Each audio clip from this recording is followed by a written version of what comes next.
I guess I guess other people, definitely a lot of people have like given me a hard time about the fact that I don't drive a car. Um, and I kind of stubbornly refuse to. So, I have irrefutable evidence that we're in the correct timeline because someone either copied my voice or I don't know, used my data, used my information to call my grandmother who lives in Florida and tell her I was in an accident. My grandma, she got Velma'd, but my grandma knew one of the top five things about her grandson was that he does not drive. So she was able to catch on that it was just a scam. She didn't send any money. She was on top of it. So I think me being a coward about driving and stubbornly taking the bus everywhere is kind of the evidence that we're in the best timeline. Everything happens for a reason, you know? You saved your grandma from debt? Yeah, exactly.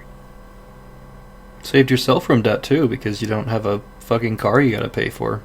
Geez, I considering I already like as I am really bad with money and am constantly like shaving off credit card debt. It would suck if I had a car. It's just Oh not. yeah, no, it's Golly. awful, Murray. Why do people have cars? Oh, we know why. Because of Henry Ford. Yeah. Henry Yeah. Ford. So they can I've just like there is a time when I was like actually kind of into cars before I could drive. Because when I was like big into twisted metal, I kind of got super into like different models of cars and stuff. Then I took a driving class and I was like, oh no, this is not going to work out. Well, you gave it the I'm old sorry. solid try. Yeah, yeah. I guess if we ever go Mad Max, I'd have to figure. I mean, I guess there's no laws at that point. I can just kind of drive wherever I want. You can be a war boy. Yeah. Sorry, you were gonna say. I was just gonna say they don't have to drive. They can just sacrifice themselves too. Rev up those fryers and fill those champagne glasses to the tippy top. It's West Coast Toast and Roast with Tommy, Will, and Dav. Welcome back to West Coast Toast and Roast. Sorry, and I'm Tommy. Achoo! And I'm Will. Farting noise, and I'm Dav. Oh, well, we're back. So sorry, I lost my train of thought for a moment. We got trailer Life or Death. I didn't forget this time. Our first trailer is for the upcoming Warner Brothers film Mickey 17. And if you're familiar with the history of this film, we were supposed to be watching this in March of this year, which is bizarre, but they're finally letting it happen in January for some reason. It is by Bong Joon-ho, who directed a tiny indie film that you might or may not know called Parasite, won something called the Best Picture Academy Award. So we were wondering, like, how disastrous can it be if Warner Brothers like will not release it for like a year or so? And the trailer came out, and it seems they're holding it back for being too fucking rad. This kind of jumped up to like roughly the top of my anticipated films. I think this looks cool as shit. This is about Robert Pattinson as an expendable, I guess, I don't know, like worker, I don't know, soldier or spelunker on a frozen fucking Tatooine planet. Or no, Hoth is the ice planet, sorry. This fucking Tatooine frozen. Yeah, yeah. Which I guess probably not as deadly as brutal cold. And every bitter time he cold, if dies, you will. yeah, yeah, trademark that. And every time he dies, he gets cloned. He comes back, and eventually they find out through oversight two Robert Pattinsons are left interacting and running around, and it just looks dystopian and fucking rad. It's getting life from me, undoubtedly. Yeah, much echo what you said, Tommy. It gets a big life from me. It just looks awesome. The sets, the concept is really cool. I'm glad we're living in the Pattinson Renaissance because he's fucking awesome. This, like, absolutely, I'm with you. It's definitely one of my most anticipated films coming out. I give it a big life. Right there with you. I'm also giving it a big life because I am ready for another bong hit. I love Parasite. It is one of my favorite movies ever. So I'm very much looking forward to this, and I've been aggravated by how much it was getting delayed, but at least it's finally within our grasp. To be fair, I think that's not so much the quality of the film as much as it is just Warner Brothers. Yeah, I don't think it's a ding against the movie or anything. not at all. I do like Parasite too. I kind of like that this seems like its own thing. Like it's not, it's not really in conversation with Parasite outside of the director, ostensibly, as far as I can tell. And I guess that they both have like they're both kind of fuck the rich movies, but not in overdone way. There's like evil corporations in charge of this movie too. Yeah, there's evil corporations in this movie and distributing this movie. Yeah, of course. All right. Roundtable life for Mickey 17. That takes us to this month's video game trailer, Deliver at All Costs. It is a goofy driving sim that seems to be kind of in a pastiche of the 50s. I think it's pretty straightforward. It seems like it has a bit of humor.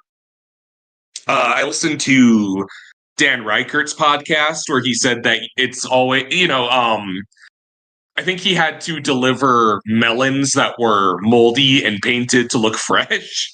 So that's the kind of humor they're going for. And I'll give it a shot. It's a top-down driver, and that's a little fun. It looks like the driving controls are pretty loose. So I like a chaotic, unrealistic driving sim. I'll give it life. Like, I personally like that you can crash into buildings and the buildings actually break. Like, they're not just like steel fucking walls like every other game. Building fall down, will laugh. Life. Fair enough. You know what? I'll give this game points for kind of having a Death Stranding but not boring as fuck vibe going on. I appreciate that it looks like it's just being a fun game for the sake of being fun. That being said, it doesn't really appeal to me all that much. I mean, like I said, I enjoy the idea, but it's probably not something I'm gonna like pick up and enjoy myself. So with that being said, I think I'm gonna go ahead and give it a death. Okay, fair enough. I will keep the moldy melons to myself. Don't take that out of context. And our final trailer, the TV trailer, is for a show coming to Peacock next month called Hysteria, which features Julie Bowen and Bruce Campbell. So I knew you both would get a kick out of that. Seems to be about a rock and roll band who is kind of playing into a satanic angle. And then seems to be something like genuinely supernatural at play. And this was a tiny glimpse. It's a teaser. It's not what Marvel calls a teaser and is actually 3 minutes of pretty tiresome content. It is a teaser trailer. But it's the best I could manage for a TV show. And I think it actually sells the vibe pretty well. I'm open to like just original horror series. I just feel like, the concept doesn't always the concept isn't immediately comparable to anything I've seen before. Good cast there. I'll give it another casual like. I'll probably give this a shot. I will say if this didn't have Bruce Campbell, I probably wouldn't be interested in it. Because it is a teaser trailer, so it doesn't give away too much, but it does, like, it's very surface level. But at the end, it does say special guest star Bruce Campbell, so it's a life for me. And honestly, I think most of the Peacock shows I've watched have been really enjoyable. I'll give it a chance. Yeah, frankly, anything to get Bruce Campbell away from his fucking AI image generators that he loves so much. Oh, no. So, it's a life for me. Man, What the kind of I think Peacock is, like you were saying, Will, ahead of the curve. I think we've talked extensively about how they always I don't know, they just squeak in with way better shows than you expect. I think they might have something kind of neat on their hands. I agree. Do you think Bruce Campbell's AI generator will be in the Evil Dead video game? Or wait, is it a game? No, a cartoon, an animated series that's supposed to come out. I fucking hope not. I don't think he has that much creative control. Yeah. Yeah, it's all good. Well, it's time to toast and roast. Will, would you please sweep us off our feet and begin the first topic? Okay, it's gonna be a toast and roast sandwich, with a roast being the middle part. For starters, I'm gonna toast something that I genuinely never thought I would. But it's been a little bit since I finished it, and I still think I just have like a very positive opinion on it. I'm toasting Adventure Time. Wow. Oh no. Yeah, no, definitely something I did not see myself doing, but I watched the show. And let's get the stuff out of the way. When this show is bad, it can be like straight up a little repulsive. The buff baby dance, every time that showed up, I think I was like, this episode is marginally less enjoyable for me. A lot of the humor doesn't hit, especially in the earlier seasons. But when it really finds its footing, and it absolutely does, I can see why people absolutely adore this cartoon so much. So the thing about Adventure Time is when it was first conceived, it wasn't meant to be have an overarching story. It was supposed to be, Finn and Jake fucking around. And as it went on, a story developed. And there are definitely traces of that, but once it does find its full footing, it's just a genuinely very good and at times very emotionally mature show. People always joke about Adventure Time lore being crazy, but it just kind of fucking is. The show's characters are really enjoyable, but I think its biggest strength is in its metaphors. There's a lot of moments in the show that are clearly oh, this isn't in the show it makes sense, but it's clearly hinting at something else. And I think the big thing with that is the Ice King. The Ice King, when you meet him, obviously he's just goofy Tom Kenny. And then eventually when you hit his origin story and you see the tapes he made as Simon Petrikov before he put on the crown and went crazy, and you can see him slowly delving into madness and losing his mind, and basically there's a tape where he's basically begging it to stop, and then seeing the fucking shell of a thing he is today is kind of fucking emotional. Also his relationship with Marceline gets explored. In the past, they were both there when everything went to shit and the war happened, and that relationship is one I really like. They explore it through a lot of great ways, both in the present and the past. Marceline's whole gig in the present is that she loves music, and then we learn in the past that she learned that from Simon, who took care of her, and then in the present, she gives the Ice King some songs that he wrote when he was taking care of her, and she's like, please just look at them, this is you wrote this. And then he's just oh my god, I wrote this? This is incredible. And just seeing that is it has very heartbreaking moments like that. The finale is really good. It's the end of a JRPG, because first episode of Adventure Time, Finn and Jake fart all over a mountain. Final episode, they have to kill God. But I think what is special and why it defined a generation so much is that it does kind of it's kind of two shows in one. There's the Adventure Time that is popular for I think a lot of kids, that's just like a silly show. It's a lot of fun about, two friends adventuring. But then, like, when you actually look at it from a critical lens and, like, understand that a lot of the stuff is supposed to mean one thing or another, I think that's where the show really shines. I watched Fiona and Cake with my partner right after because they recommended the show to me, and that was fantastic. But yeah, Base Adventure Time, honestly, a ton of fun. I can really see why it got so big.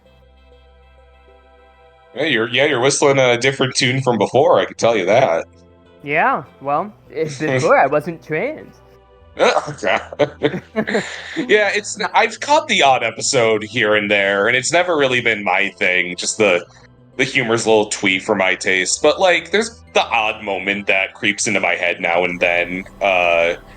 I really, man, I think also no small part is that I think if you play Finn and Jake or Multiverses, you're going straight to hell. Yeah, 100%. Yeah, golly, yeah, I do. I can see why it really like resonates with a lot of people, though. I think what like always creeps its way back into my head are the Y Wolves. I think it's just a very funny idea. And there are plenty of things like that like really help the series shine, where it's like, okay, this isn't related to like the overall episode, but it's fun and it really like builds the world out. That's fun. Yeah. I always thought it was annoying when I was a kid. I think that's fair. It's definitely like not for everyone, and like I said, I didn't have a good impression of it when I went in to watch it, but came out the other side, and I thought it was like it's definitely like one of the Cartoon Network shows that I think has like actual staying power, and I think like has a reason to be as big as it is. Which there are very few of now. Yeah, very true. What about Teen Titans Go? What about Teen Titans Go? Alright. We're gonna bash Teen Titans Go on the podcast. We're gonna bash Movie 43 on West Coast Toast and Rose. We're gonna bash... Oh, what else? Donald Trump. 9/11. I was gonna say 9/11 was bad.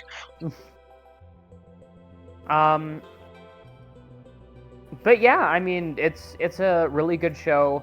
I do think, like, far and away, the best, both character-wise and performance-wise, is Ice King. Is Justin Roiland as Lemon Grab? I'm glad you said it. No, not a character that is aged poorly, not a character that you might tug at your collars when you look at. I think Justin Roiland as Lemon Grab is, like, essential to the Adventure Time experience.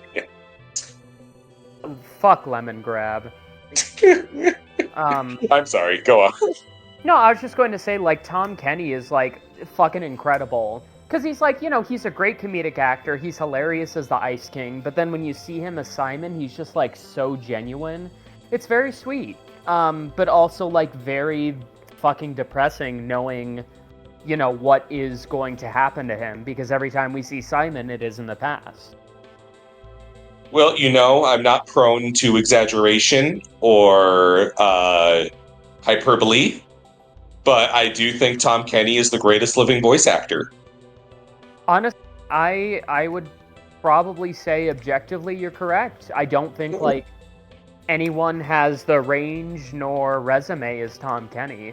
And also, he just seems like such a nice guy. Like, it's clear. Yeah, sorry. That, like, I was just gonna say, it's clear that his, like, work in, like, SpongeBob has just made him, like, not made him, I'm sure he was happy before it, but it's just, like, it really shows that he's just, like, he's very happy. He loves what he does. Yeah. Yeah, what's your opinion on SpongeBob, by the way? Alright, Dev, passing it to you. Very suspicious. SpongeBob is,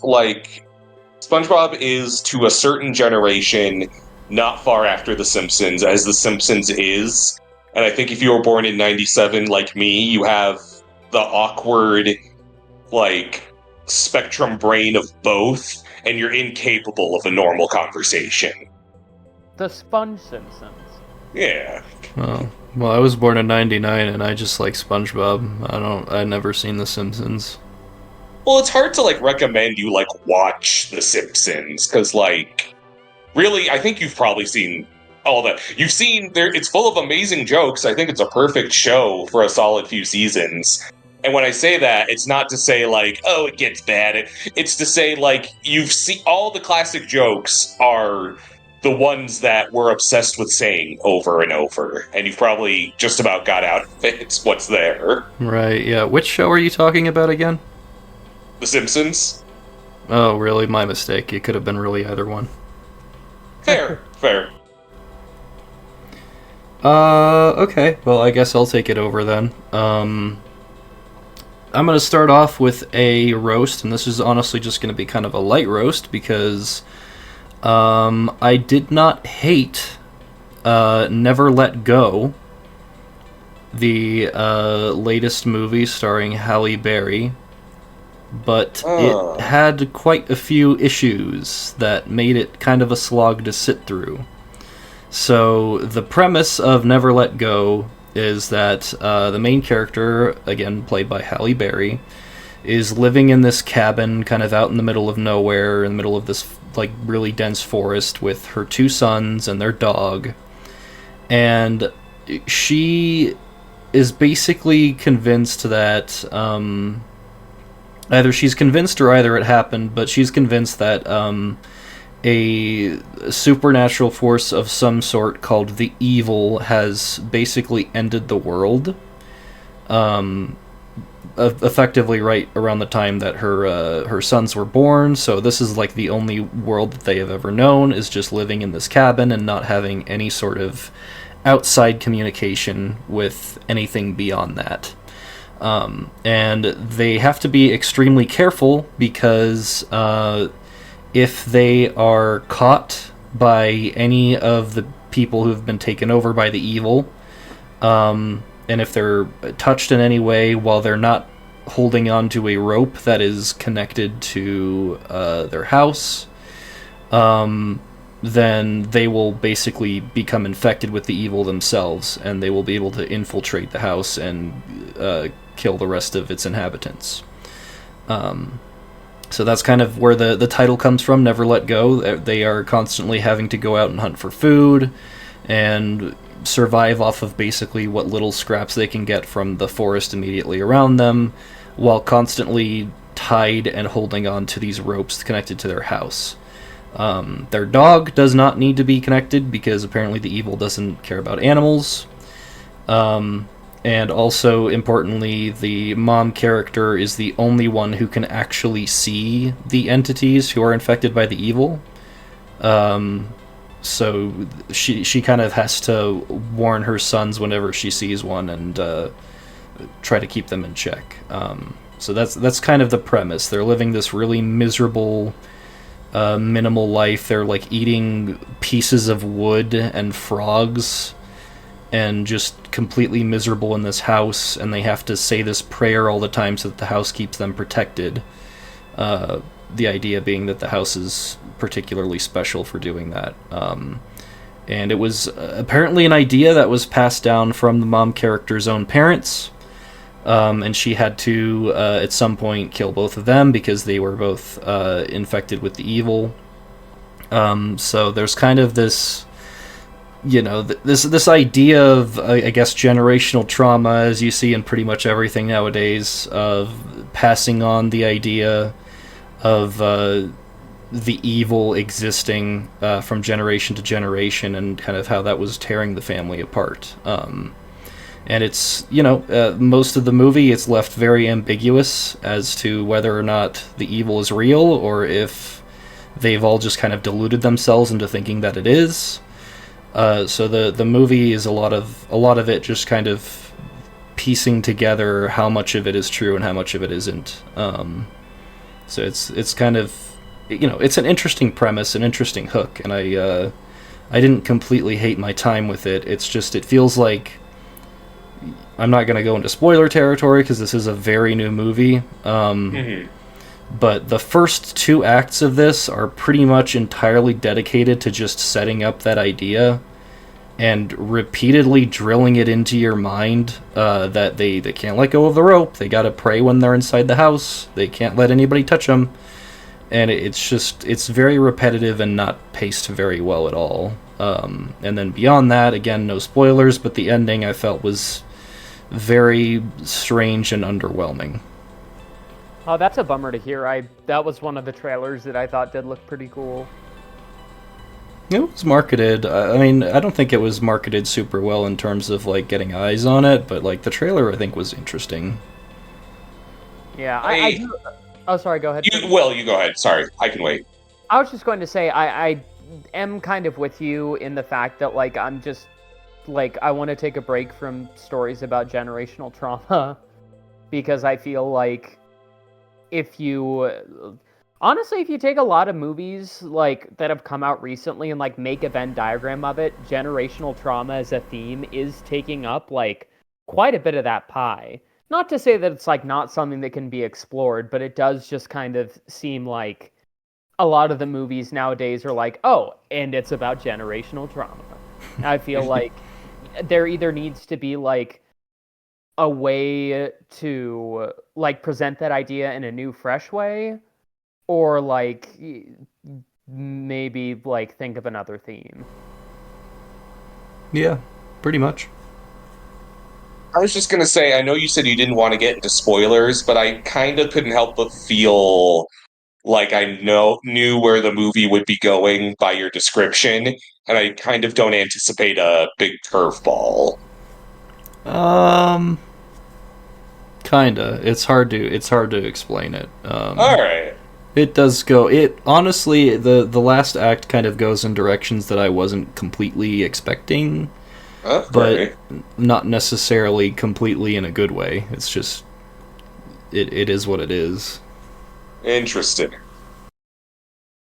Well, yeah. If we don't want to, I guess I'll just say out loud. It sounds to me like it's heading in a direction where the evil isn't real, but it sounds, yeah. And I guess you've made steadfast not to say, but it sounds like they maybe play with that a little. So I guess that's interesting on some level, but it sounds like they don't exactly stick the landing. If that is the case, and again, I'm with Sherman. I don't know if it's real or not. That's just The Village, the M. Night Shyamalan movie. That's literally the plot. Yeah, and there are better M. Night Shyamalan movies to watch. Like as Trapped. of late.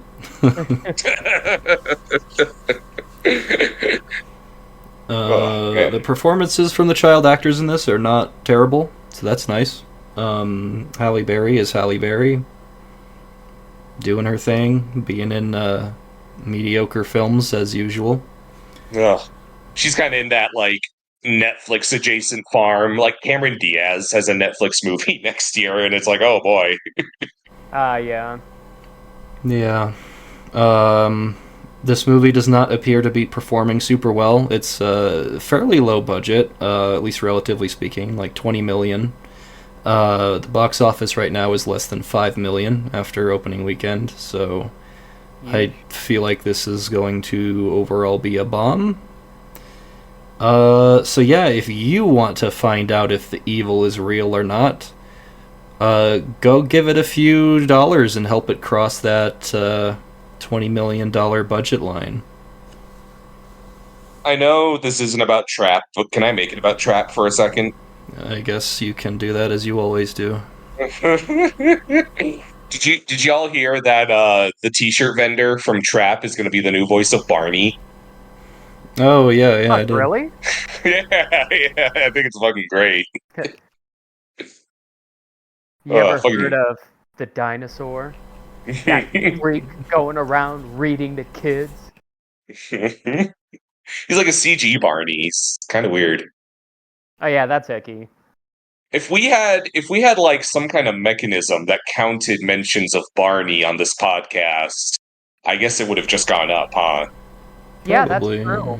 Tick it up one. Yeah. It's a weird thing to imagine, but I guess it could have happened. Pretty much. And that's all I've got to say for Never Let Go, so I will pass it off to Tommy. Okay, all right. I guess I will get my grumpies out of the way first. Actually, can I do man, because I watched a lot of movies that I wanted to talk about. Can I piss out two kind of fast, and then I will kind of go into the one that I'm grumpy about? Sure, it's a free country. Yeah, yeah. First of all, Beetlejuice, innocent. I think people are way nitpicking that movie. I think they're forgetting that the first Beetlejuice is kind of a messy layer cake narratively, as is this one. It has stop motion in the year of our Lord 2024, and you get to watch a pedophile get his head eaten. All I'll say. I think that movie's pretty cool, but I can only have 3 topics, and I have 2 video games I want to talk about after this. I also saw a new addition to the favorite stupid action movie canon, which is Point Break, which is about surfers that rob banks, and it's awesome. All right. As there I've may always be a video. recommended that you should do. Yeah. Yeah. I guess so. That takes it. So I just wanted to at least have those in the air. Maybe we circle back to them next month if I don't have enough to talk about. Except I will have seen Megalopolis by our next record, so I think you won't be able to get me to shut up for 2 weeks or so. What I'm real grumpy about is I saw Transformers 1, and here's the thing, is that people love this fucking movie, actually. I would log on and see people on Twitter who I used to respect, who I respect and kind of follow the opinions of, who are like, oh, Transformers 1, oh, it's so fucking good. And, I don't know if I'm the weird one here. It's entirely possible. I thought this was kind of slop. I did not like this one even a little bit.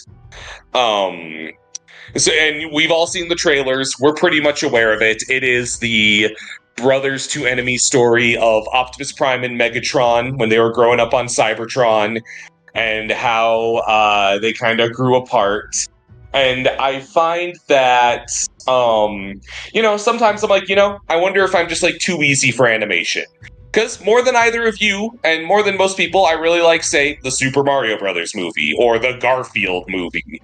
If animation looks kind of good, I'm usually having a good time. I think this movie looks kind of bad. I like the character designs, how they're very severely retro Transformers. They don't have the totally lost in junk Michael Bay look. They have just the silver chrome faces that I like.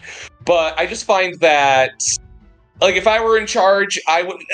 Man, sorry, let's go off of. I feel that because their designs are so clunky, it's Optimus Prime. He's got those gigantic fucking shoulders, and so do all of them. It just doesn't always lend itself well to the characters moving around space.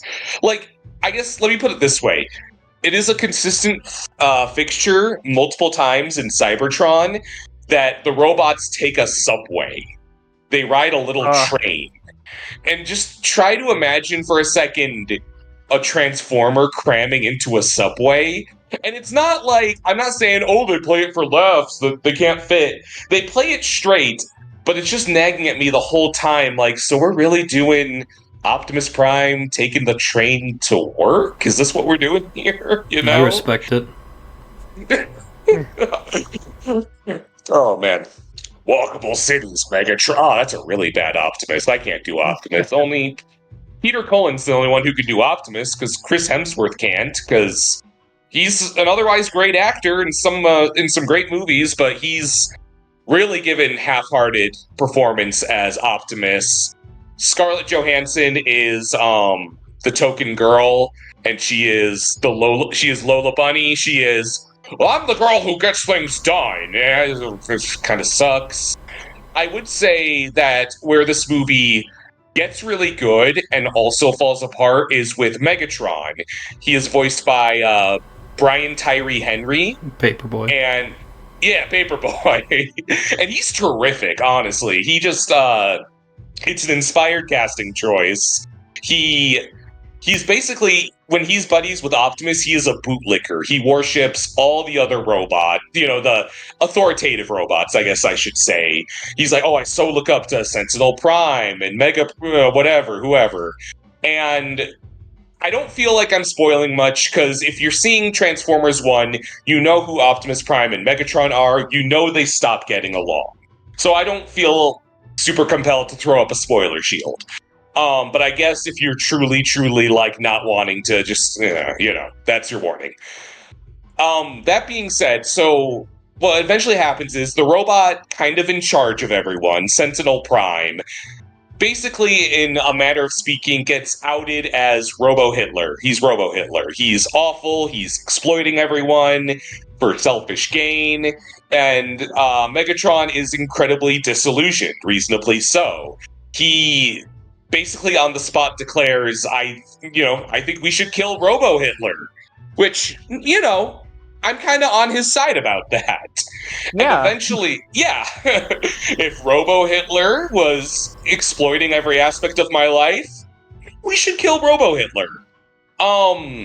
And also to a point, we see the origins of the Decepticons in that they were warriors banished by Robo-Hitler, Starscream, Soundwave, all your favorites. Steve Buscemi is Starscream in this movie, and he has maybe less than 10 lines. And that's bullshit. It's maybe the best casting choice you could have had for Starscream, and they waste it. It sucks. That makes me, very upset. It boils my fucking piss. Because Steve Buscemi as Starscream should be a fucking slam dunk.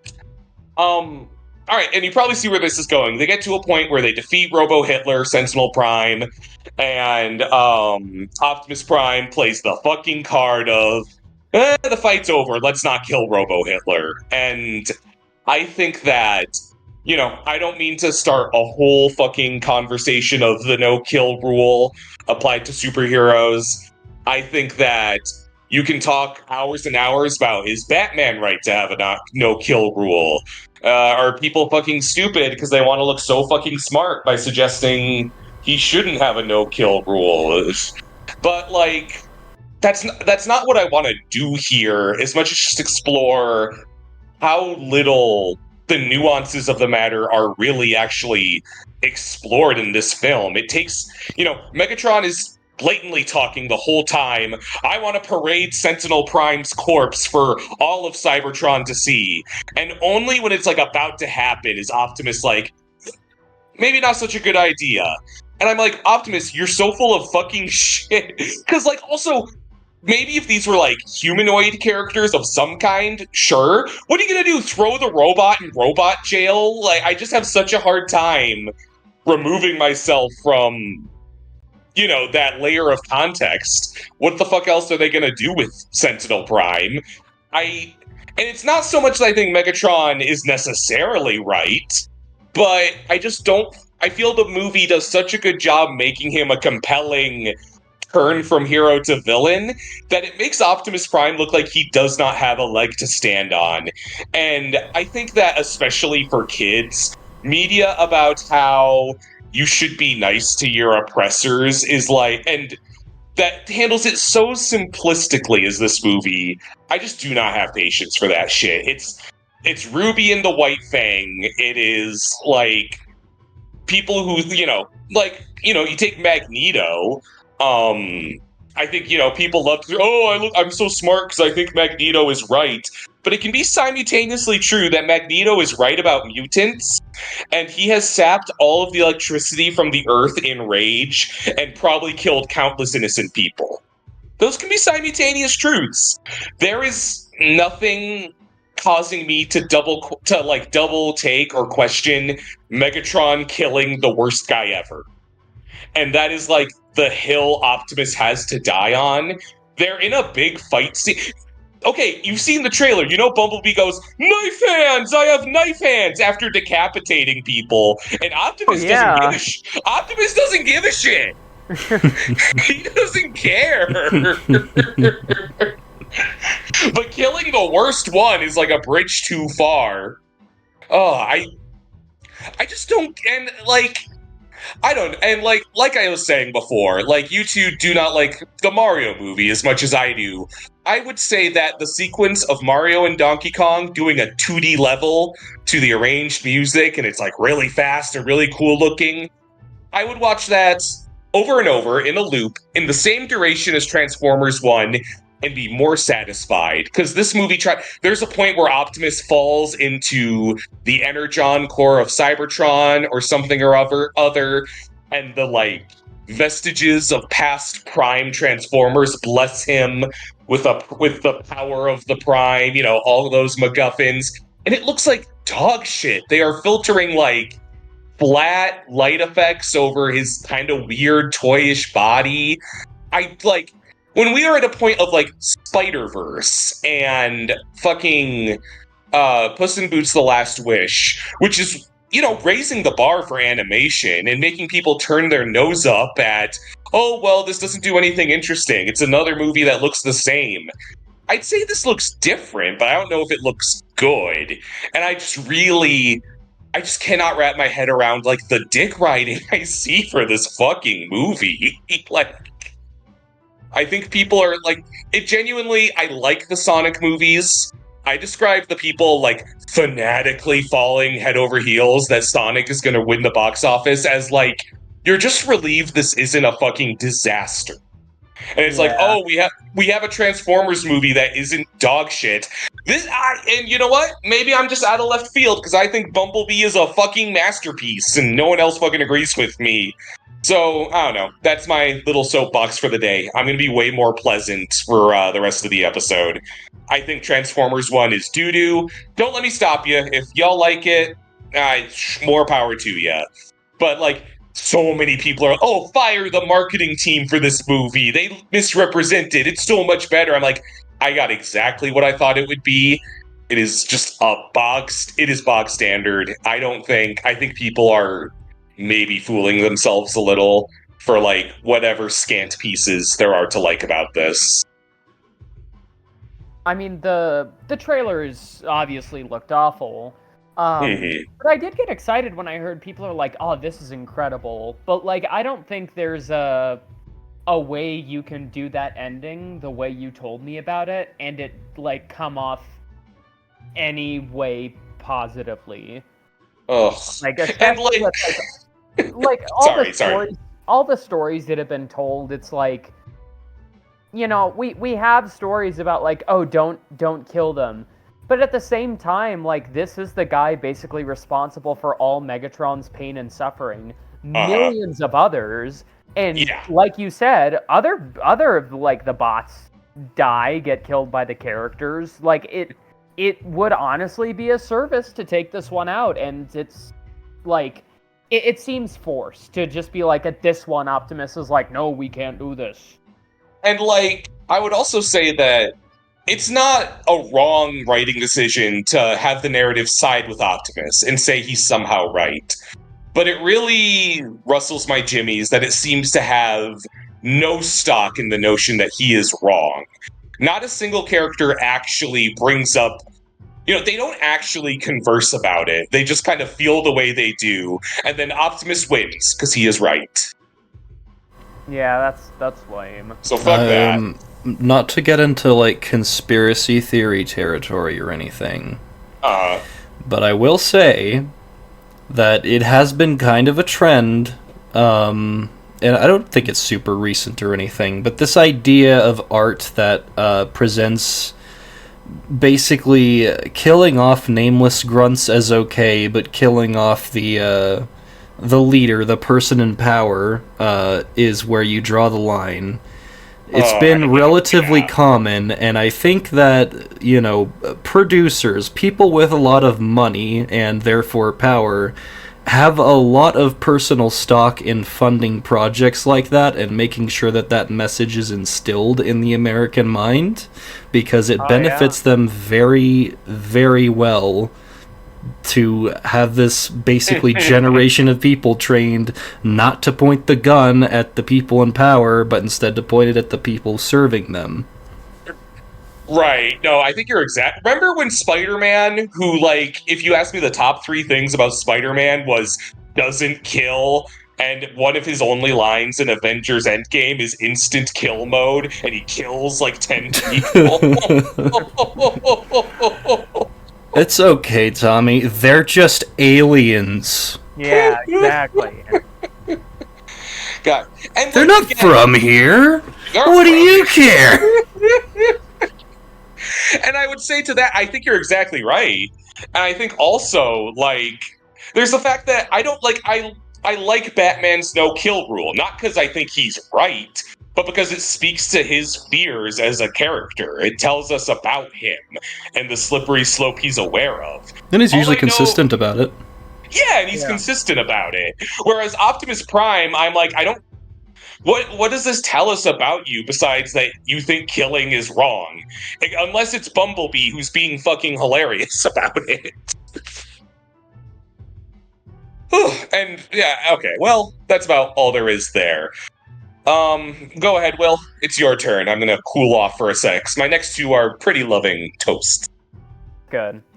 Yeah, no, it is kind of a bummer when you hear about something that is, like, very highly praised and you watch it and it's just complete dog shit.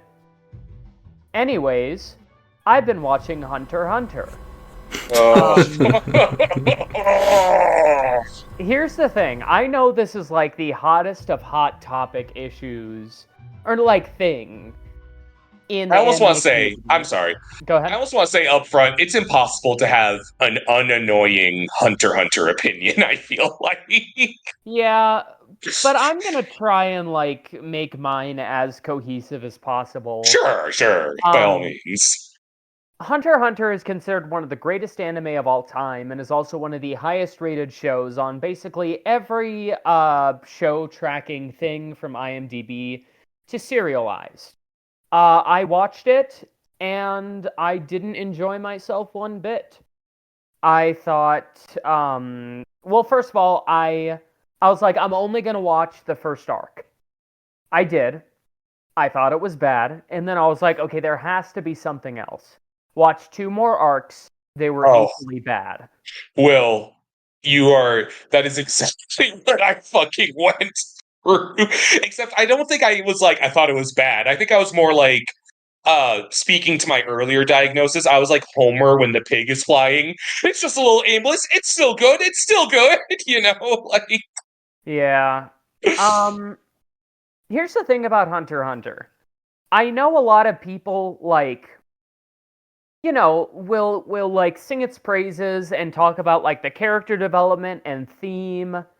And I've never, like, even in shit I don't like, if people are like, oh yeah, there's like a character, like, moment of this or a theme of this, I'm like, okay, yeah, I can see that. I don't think it was done well. I think that, like, people have been gaslighting themselves into thinking this is more than it is. Like, little. I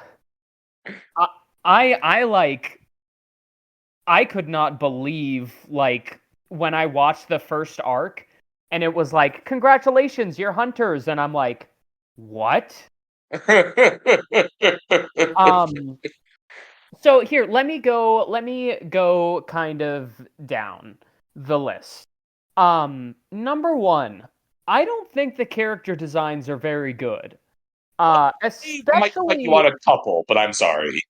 Yeah, no, like, I think Hisoka has a really cool design. Hisoka fucking rocks. I'm so sorry. Yeah. Gon is... I would not be caught dead in anything that looked like that. Gon is like if Johnny Test was watching a parody of Dragon Ball. That's who he'd see on the TV. Oh, 100%, yeah. Dude is, like, completely dripless. We get, like... So here's the thing. Obviously, like, the thing about anime is, like, when you have an anime that's not like a battle anime, it's done in a way that it is, like, so rich in everything that it's really endearing. Like Monster.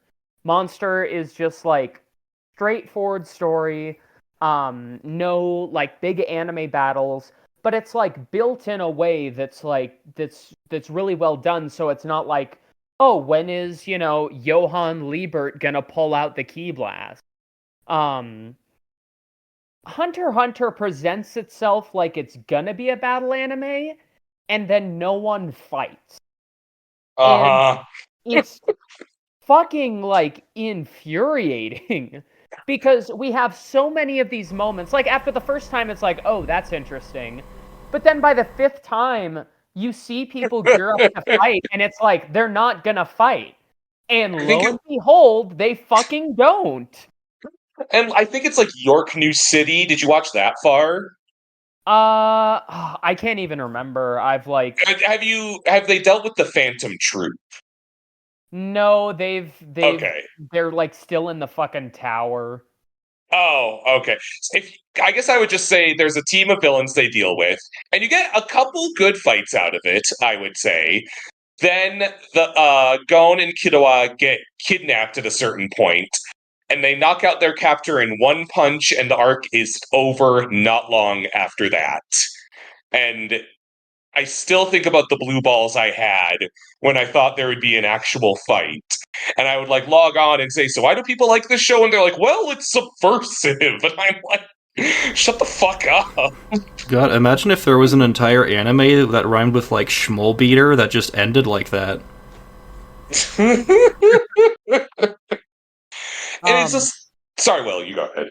No, I was just going to say, like, for something to be subversive and good, it has to be better than the thing you were expecting. Not fighting is like such a letdown. And I guess there is just this frustrating thing about the number one thing that just gets on my nerves about anime as a whole, discussing anime as a whole, and why maybe I've almost gotten a little, I wouldn't say disenchanted with the medium, but I am not binging anime series the way I was in college, is that there's just this insistence that anime is always in dialogue with itself, I feel like, and it is fucking impossible to just look at something as its core version. And you have shit like My Hero Academia or Demon Slayer that people will, oh, well, it's very standard shonen. But I'm like, but it's like, I can see why you'd feel that way, but why can't we just talk about it for what it is as opposed to what it's adjacent to? And on the flip side, you have every conversation about Hunter x Hunter being like, well, you see, it's a subversion of shonen. And I'm like, okay, but like put away that context for a second, and you just have these two fucking great value Bart Simpsons fucking around for like 100 episodes. I think isekais have ruined people's brains.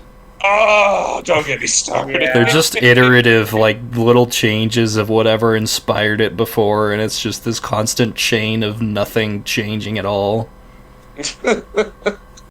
My deadbeat dad left me a fishing pole, and now my best friend is a assassin in space. I don't know. Well, my deadbeat dad left me a fishing pole, my best friend is an assassin in space, and my girlfriend is a toaster!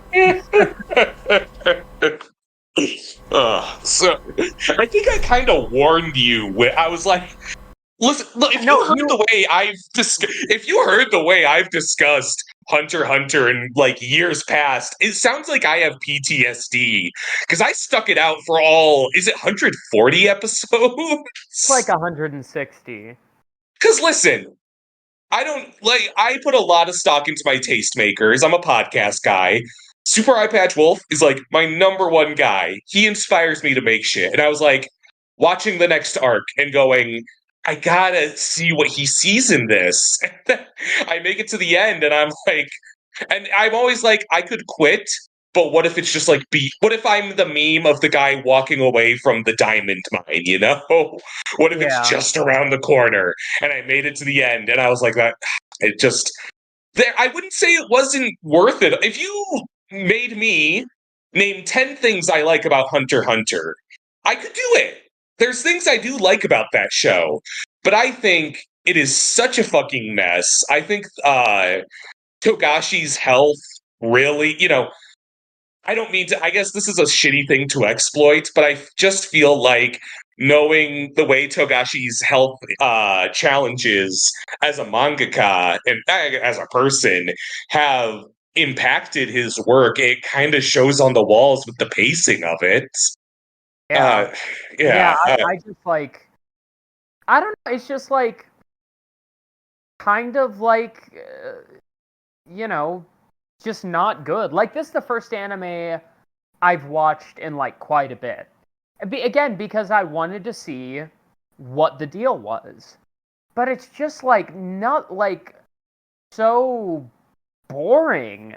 And, like, every character... Like, this is a big problem with anime, but, like, basically every character is, like, one character trait, and then, like, that's it. And it can only, like, carry you so far. Even if they have, like, an interesting backstory like Leorio does.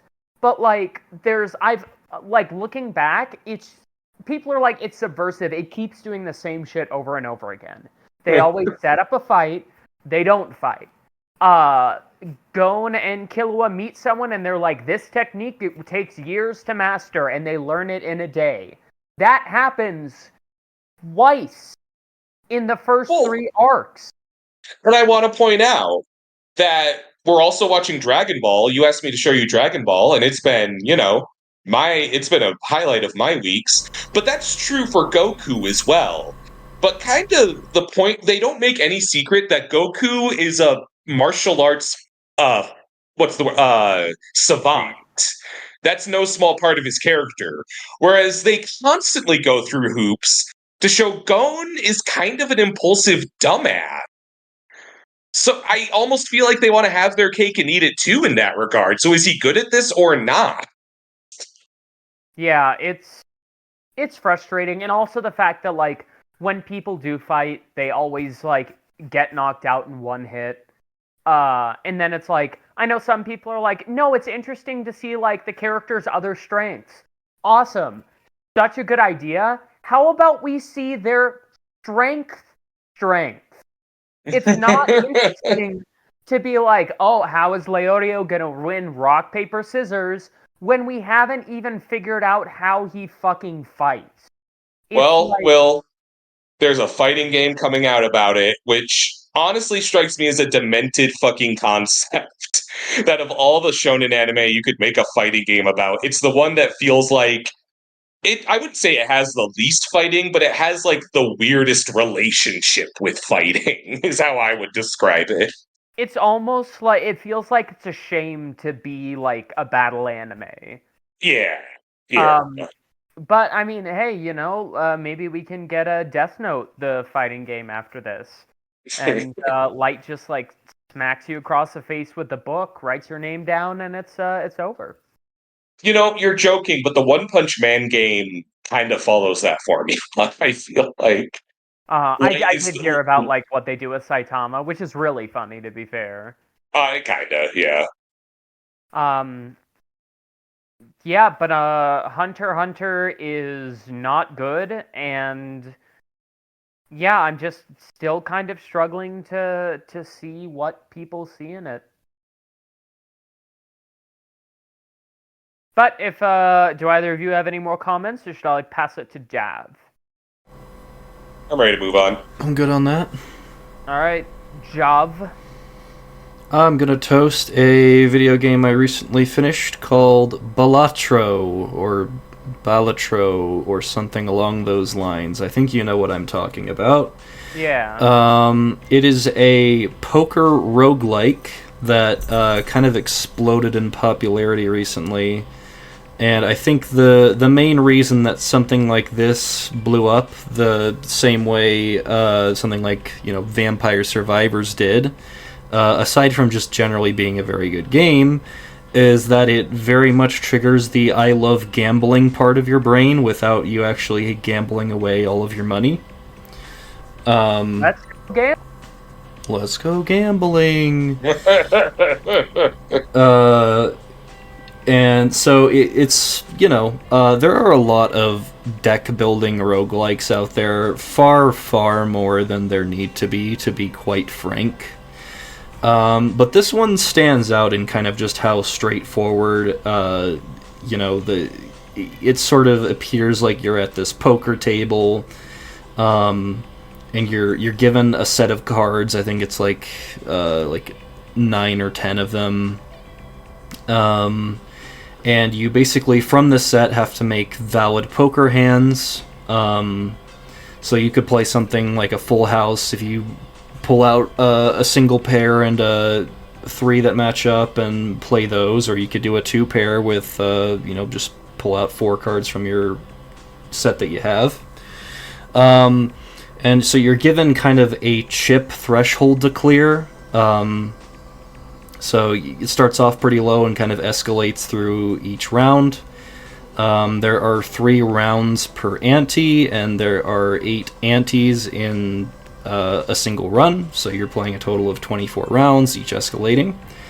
And every 3 rounds you face off against something called the boss blind, which will give usually some sort of detracting effect, like aces don't count or something like that. They get pretty creative with them, so it's not quite that simple. But yeah, overall you're trying to clear this chip threshold, and each card in your hand will give kind of what you would expect. Like if you play an 8 in your hand, it will give you 8 chips for the most part. There are tons of modifications that kind of end up coming up later. After every round you go to the shop, and this is where you can buy these modifier cards called jokers. Now, jokers are really the meat and potatoes of this game. There are a ton of them. They all have unique art, because this was entirely developed by one person. And I hear one of the jokers is called Stal. Probably. I don't think I ever pulled that one. Sounds a little impractical to me. It would be quite impractical to have this card. Sorry. But, he could sell for quite a bit. Who knows?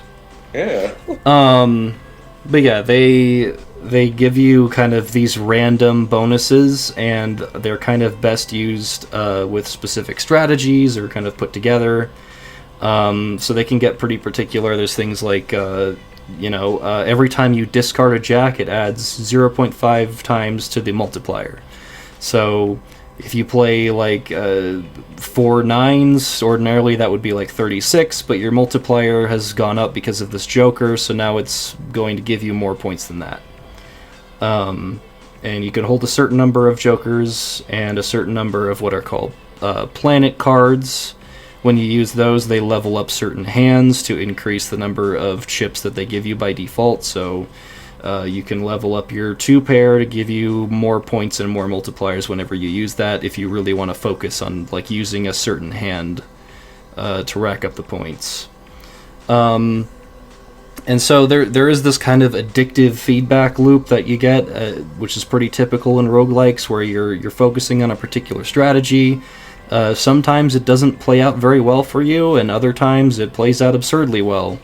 The way this game kind of went for me is that I was not getting very far at all for the longest time, and then suddenly I went in with this strategy of like, I was just focusing all my level ups on the full house hand, and I also had a joker that increased multipliers every time your hand contained a 2 pair, which every full house does, and also increasing multipliers every time you play face cards.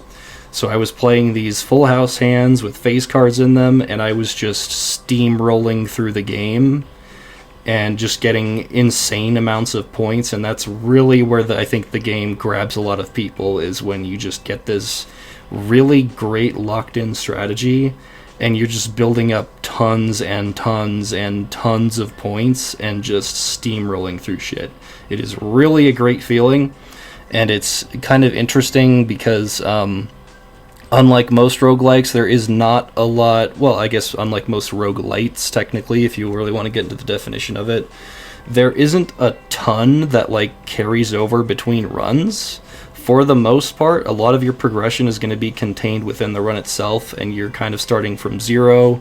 There are exceptions to this, like you can unlock specific decks that like might give you an extra discard every round, or might give you extra hands to play every round.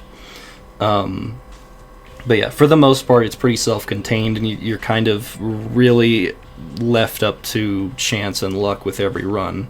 But, when you get that really great strategy in, it really hooks you, and it's really fun to play from there. So frankly, I can see why it's as popular as it is. I'll say that as somebody who doesn't really care about deck builders or card games, I'm probably not going to be addicted to this in the same way that a lot of people are. I'm probably, pretty much done with this game, but I'm very satisfied with what I've played, and I think it's really great, and I'm happy that, a solo developer was able to put this together and is probably set for life now, because it just really exploded. I am really into deck builders and card games, so I feel like I should not play this lest I get extremely addictive. Who could? Unless my mother invite us to dinner again, and you spend the entire dinner on your handheld playing Balatro. Yeah. Might as well. It's a thing that happened, but it was Yu-Gi-Oh! Duel Links. My mom was kind of upset. I think, as much as I am not crazy about deck builders, there is something about, like, the casino setting and on poker in particular that kind of gets to me. And I think I'd like to blame Luigi for that, from the DS Mario minigames. Oh, yeah, with the... See, I was Go gonna... ahead, Mr. Joester. See, I was gonna... You described it as, like, a poker tabletop roguelike, but I was having a hard time imagining if it's, like, you're in a casino, or if it's, like, the cards stand in for an attack or something. No, I mean, because it's not really... you're not really playing against anything other than the number of points you have to score that round, because if a round says you have to score 2,000 chips using the cards that you've got in this specific number of hands, and if you don't do that, then your run is over and you just gotta start over. That's really cool. I like that. Yeah, it's pretty great. I mean, some runs will throw you some big curveballs. Sometimes you'll just get junk jokers that don't go together very well at all, or you won't be getting the planet cards you want. But other times, like I said, you'll just have this insane run that goes so well, you'll roll through the game, and it just feels fantastic. And I do like when they can kind of go for that grounded setting of a casino, because I think going on a fucking poker run in a casino is kind of a heightened level of stress that you can simulate as a video game and kind of feel like you're getting away with something. Like, if you're a chicken shit like me, gambling in Vegas and fighting an ogre are like equal reaches of something I would not try in real life, but I'm comfortable microdosing in video game form. Right, yeah. That's, kind of goes back to what I said about, like, it taps into that I love gambling part of your brain. You get the great effects and sound effects and all that stuff that they use in, like, slot machines and shit with something like this or Vampire Survivors, and that just really keeps you hooked. It's wonderful. But you're not losing money, so that's a big upside to it. Yeah. Also, there was a recent update that added some changes to some of the face cards. Isn't there like an Among Us? There's an Among Us variant, there's a Witcher 3 one, there's Dave the Diver, and Vampire Survivors. And Murder. Yes, Tommy. Sorry. But, not too much to say about this game that hasn't already been said. It's, like I said, it exploded with popularity. People are loving it. And I highly recommend giving it a shot. Just, try to have some time management so you don't get too sucked into it. That being said, I will pass it off to Tommy. Exquisite. Well, as we record this, the Mortal Kombat 1 DLC expansion, Khaos Reigns, just released yesterday, and I've been spending some time with it. I'm also going to give it a toast. The Mortal Kombat fan base is like the whiniest ever. I kind of don't know what their fucking deal is. You can kind of just do nothing right with them.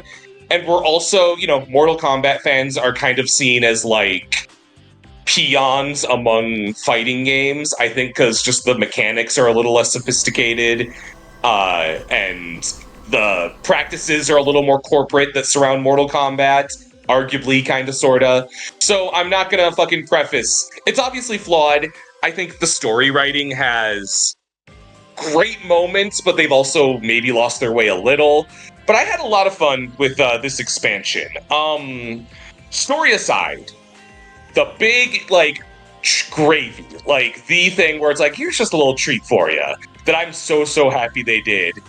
They brought back a finishing move called Animalities. So it is an alternative to Fatalities we have not seen since the 2D games, where your character shapeshifts into an animal that kind of corresponds to their personality, and they just fucking maul the shit out of their opponent. And I don't know if you agree with me or not, I'd say the Animalities as a full package almost kind of put the Fatalities to shame. I think that, sorry, for some reason the mic wasn't picking it up. Good. I think I might be inclined to agree with you.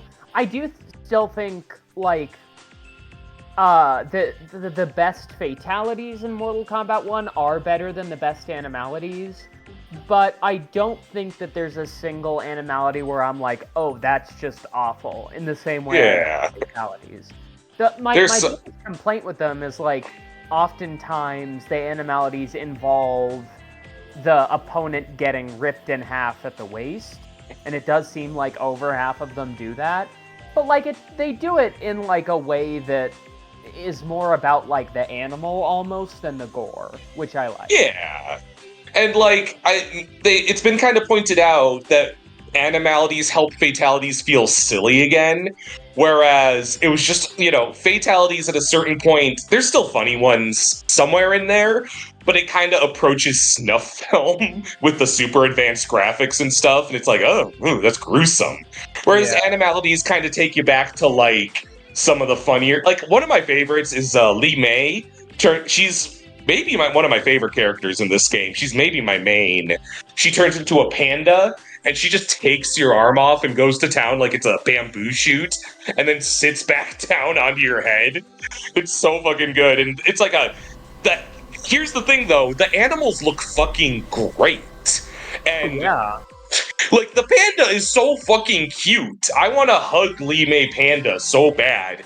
She might kill me. I don't know if Animalities can only kill people, but I would take that risk. And these are like, knowing NRS's business labor practices, I'm a little afraid to say these animals look so good, I bet a few people lost their weekend to make them.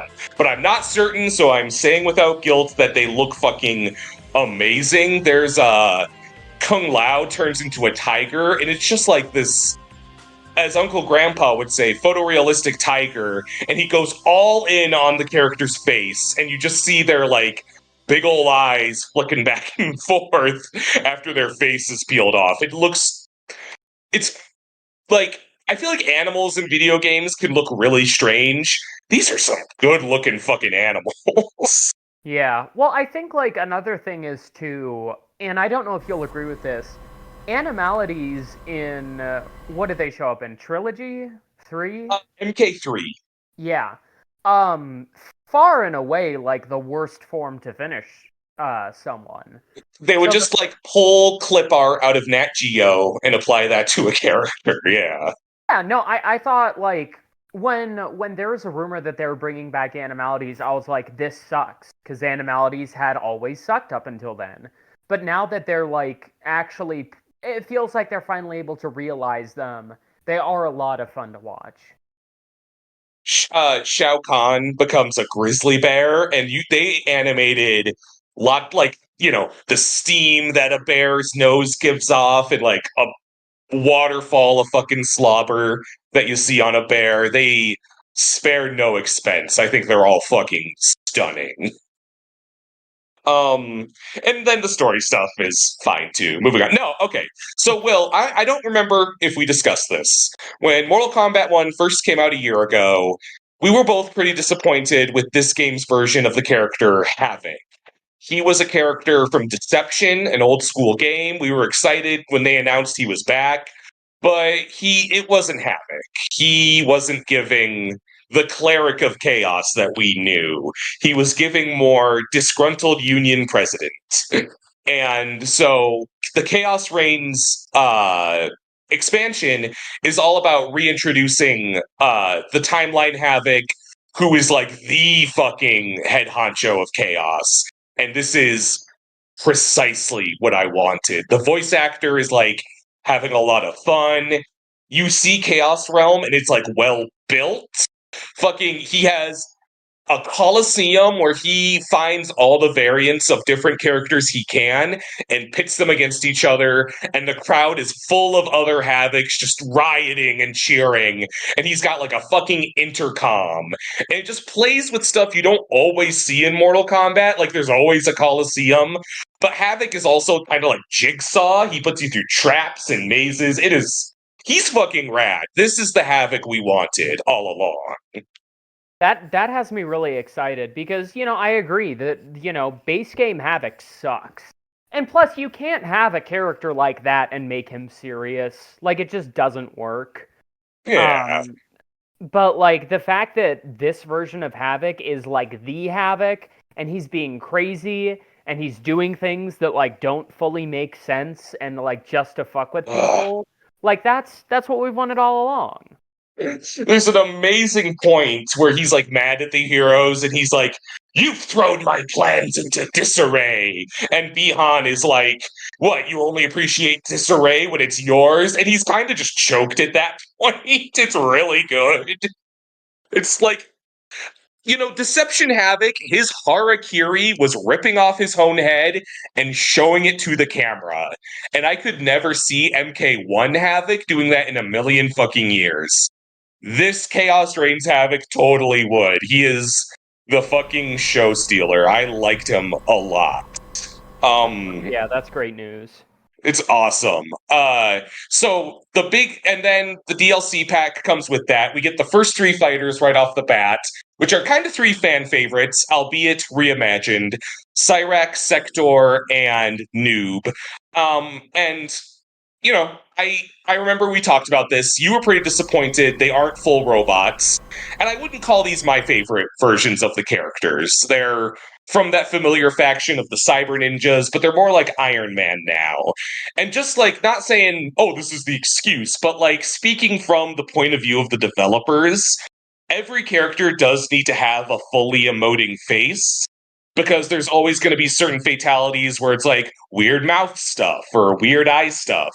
So I think that's why Sector and Cyrax have been absent for so long, honestly. So they're kind of reinterpreted into humans with like high-tech armor. So when they get a fatality done on them, the mask can fall off and you can rip Cyrax's tongue out or what have you. But I'd say they still play a lot like their classic versions. You've got Cyrax, who's a little more cerebral and technical. I've always been really fond of Cyrax with bombs and the nits and all that good stuff. And then Sector is a little more the glass cannon, just fire off a missile, you're good. They throw you, because I played this game for the first time in a couple months to do this expansion, and the first story chapter is Cyrax, which I think is a mistake, because she is the higher difficulty character, and you are thrown for a loop getting adjusted to Cyrax right off the bat. But it's also kind of how the narrative goes.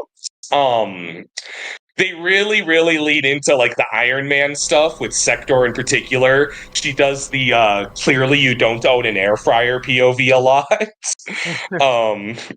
Yeah, I'm happy, just bearing in, I'm always going to prefer the, I think pure retro MK3-ish Cyrax and Sector are my favorites. Those are the OGs. But I'm not unhappy with how these two came out, and I was texting you oh, Cyrax is weird. But playing her a little more today, I've gotten used to her. Her bomb, and growing up is realizing that you don't do Cyrax bombs to deal damage. Because the first, I'm like, wait, why do I have to time this out so weird? You do Cyrax bombs to dictate where your opponent cannot go. and play them to your whims that way. I did a really, obviously elementary trick, but it's a lot of fun to like roll a little bomb past their legs and then hit them with the foam net and just like leave them in place where they can't escape from the bomb. Or like they'll tilt back a little and walk into the bomb. So she's a lot of fun. Sector is like the missile-ass missile character. Noob is also pretty much fun. The ghost ball is now a projectile that like detonates. I have to lab with him a little more, but he's always been pretty fun, if kind of OP. But yeah, is there anything that you were wondering about that I didn't quite cover? Not fully, I'd say. It's good to know that the story is, like, fun at the very least. I do still, like... I think, like, the suits have grown, like, a little on me, but it is hard to fully enjoy them when it's like, oh, we could have had this, or we could have had, like, a saw popping out of Sector or Cyrax's chest cavity. And... the characters literally, like, exploding and reforming. I will say Noob does definitely seem to be the standout of this pack. I've always thought he was really cool. And silly headgear aside, I think overall he definitely looks like a character I'd be interested in playing. Yeah, they all have awesome fucking gear choices. You could unlock their classic retro helmets, which I'm kind of excited about. Yeah. Yeah. The story, like I said, Chaos Realm does cool shit. They do really cool variants of characters that don't always get a spotlight. You get an evil Emperor and Empress Li Mei and Reiko, and an evil Empress version of the character that's already kind of my wife. Well, not into it. That's my new default skin for her. You get a regal King and Queen Tanya and Rain. They're cool as hell. I can see why folks would be. I think the story ends on an anticlimax. I won't front on that. It has kind of a weird, lame non-ending. But I was pretty happy with the package, even if I wasn't like shocked. I think that they pulled off Sector and Cyrax and Noob, heavily reimagined as best they could. And any misgivings I have, the fact that we got Animalities as so, like, I'm just obsessed with these little animations of alligators ripping people apart that they gave us for free, by the way. It came with the Chaos Reigns expansion, but it was a free update. They didn't nickel and dime us for that one. So I kind of have to, owe them a solid for that. And I am going to be finishing every single fight I do in this game by turning into an adorable panda and eating them. I think that about covers it. Will, let's start our final rotation.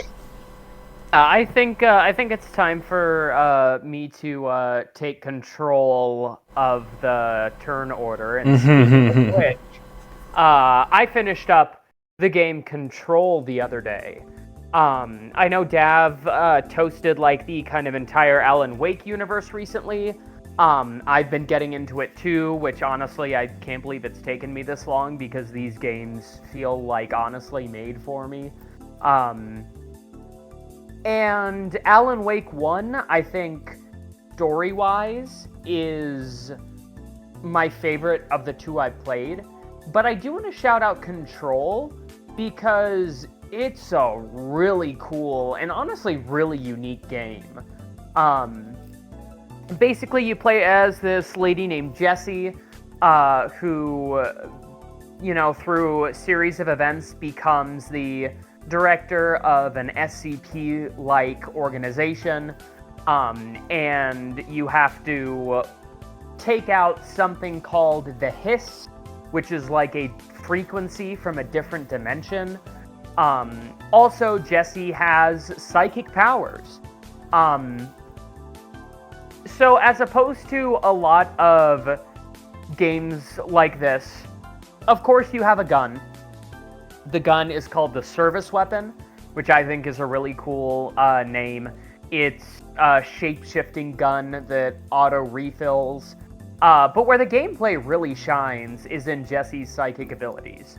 So you do have a melee attack, but instead of like a punch or a kick, she just kind of like pushes her hand forward and the entire like environment crackles around her. It's like a telekinetic push. Oh, fun. Already, and also the environments in this game are fucking like insane and very destructible. Like practically everything can just crumble. Oh yeah. See, I've been kind of like, every time I can't destroy something in an environment in a game I'm playing, I'm just like, if this were Metal Gear Rising Revengeance, I could dice it into every which shape, and the telekinetic equivalent of that sounds downright splendid. Because you, like, as you go through, you get new abilities. One of them is like a telekinetic pull, where you basically like pick up the nearest object and it floats near you and you can throw it at enemies. But the cool thing about this game, as with most of the abilities you get, is the upgrades aren't just like, oh, it gets stronger. The upgrades make it so much more fun, both gameplay-wise and visually. For example, when you upgrade the telekinetic pull, eventually you can start just like pulling bad guys off of the floor and chucking them at other bad guys. If you max it out, you can pull up 3 things at the same time, and all of a sudden, like, Jessie Faden has like 3 colossal boulders like hovering around her that she can just fire off at light speed. That's fucking cool. She has a levitate, which can be upgraded into like a ground slam. You can do like a move where you like pick up rubble off the ground to form a shield, and when you upgrade that, the shield can be like pushed out at enemies to deal damage. Even though it is like a little too hard to upgrade things in the game, I think that is one of my complaints. The fact that like all the upgrades do so much is so cool. I'm really in love with how they like present Jessie's powers through a gameplay standpoint. On top of that, the game is packed with fucking lore. As with Alan Wake, there are things you can collect that like tell you more about stuff. But this takes it like a step further, where instead of just like picking up, you can pick up like files that's like, oh, this monster does this. But then it's like you can pick up like correspondence between characters that are never seen, and you like learn about those characters through it. You can watch like multimedia presentations. One of them is like a puppet show that has to like play in the story. The other times it's like, oh, you're calling this dead guy on your telekinetic phone. And other times it's like, oh, hey, remember this doctor? And the last time you saw him, he was like, I don't have much time left. This is it for me. And then the next time you fucking see him, he's dancing in a music video. Oh, what? So Dr. Darling is one of my favorite characters in that universe. You know what, Dev? He's dynamite. He is dynamite, and he's portrayed by Matthew Peretta, the voice of Alan Wake, and he's physically himself instead of going through Ilka Villi's body. So he's just amazing. Yeah, no, I really liked it. The environments are fucking incredible too. The building for the Center of Control is in something called the Oldest House, which is like a house of leaves, infinitely regenerating, shifting place. So it's like you can go into one room and you can literally go to a different dimension. My personal favorite level, and this is something that Remedy always does, it will take certain levels and play a song over them, almost like you're playing through a music video. Oh, cool. Game, arguably has my favorite in both song and gameplay. Because you go into this thing called the Ashtray Maze, which is like an infinitely regenerating maze with like hotel rooms almost, and it plays this like heavy metal / 80s pop / like hard rock song called Take Control. It is like you can't really like fully understand it until you like play through one of those games and you're like, you like the song that only plays once ever, only in this part. It's like the game gives you like this sudden rush of adrenaline that you're like, now I'm fucking in charge. Even though the enemies are like, still the same difficulty and, you die a few times. I just think it's kind of impeccably made. Like I said, the one complaint, well, I have two complaints. First one is that abilities are really hard to level up. The second one is that it does have kind of a non-ending, but Dav told me that was because they ran out of budget when they were making it? Kind of. So, I mean, the reason that Remedy doesn't have the rights to Quantum Break anymore is because they sold them to Microsoft in order to fund this game. So they were very short of budget, and they were like on a pretty big time constraint, and they just like couldn't really piece the ending together by the time it needed to be out. Yeah, that's such a fucking shame because, well, I know Control 2 is in development, but like it's just an incredible world. There really is just like nothing like it. And also there's like some DLC. There's one where you like interact with Alan Wake characters. There's another where you just like, it's just kind of to build lore. And throughout it all, Jessie, our protagonist, is very well written. She's like not a character that like does, gigantic things. She's only there initially to find her brother. But the way she grows from the time she walks in to the time that the game ends and through the DLC is really fantastic. She's definitely, obviously nothing's gonna beat Alan Wake, but she's absolutely like a close number 2 for my favorite character in that universe. This is just a weird curiosity, downright frivolous, but I just can't help but wonder, does one go into Control knowing it's related to Alan Wake, or is it like a backdoor thing? I don't think you can play Control without knowing that it's related to Alan Wake, I don't think. Okay, alright. Dav, correct me if I'm wrong, the only time that, like, pretty much anything Alan Wake is mentioned is in the DLC, right? Like, it's not in base game. No.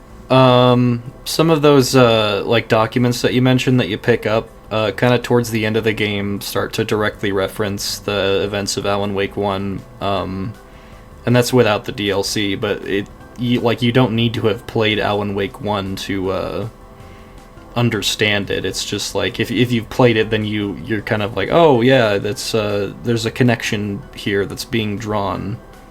Yeah. Sure. And like Alan Wake is like very survival horror.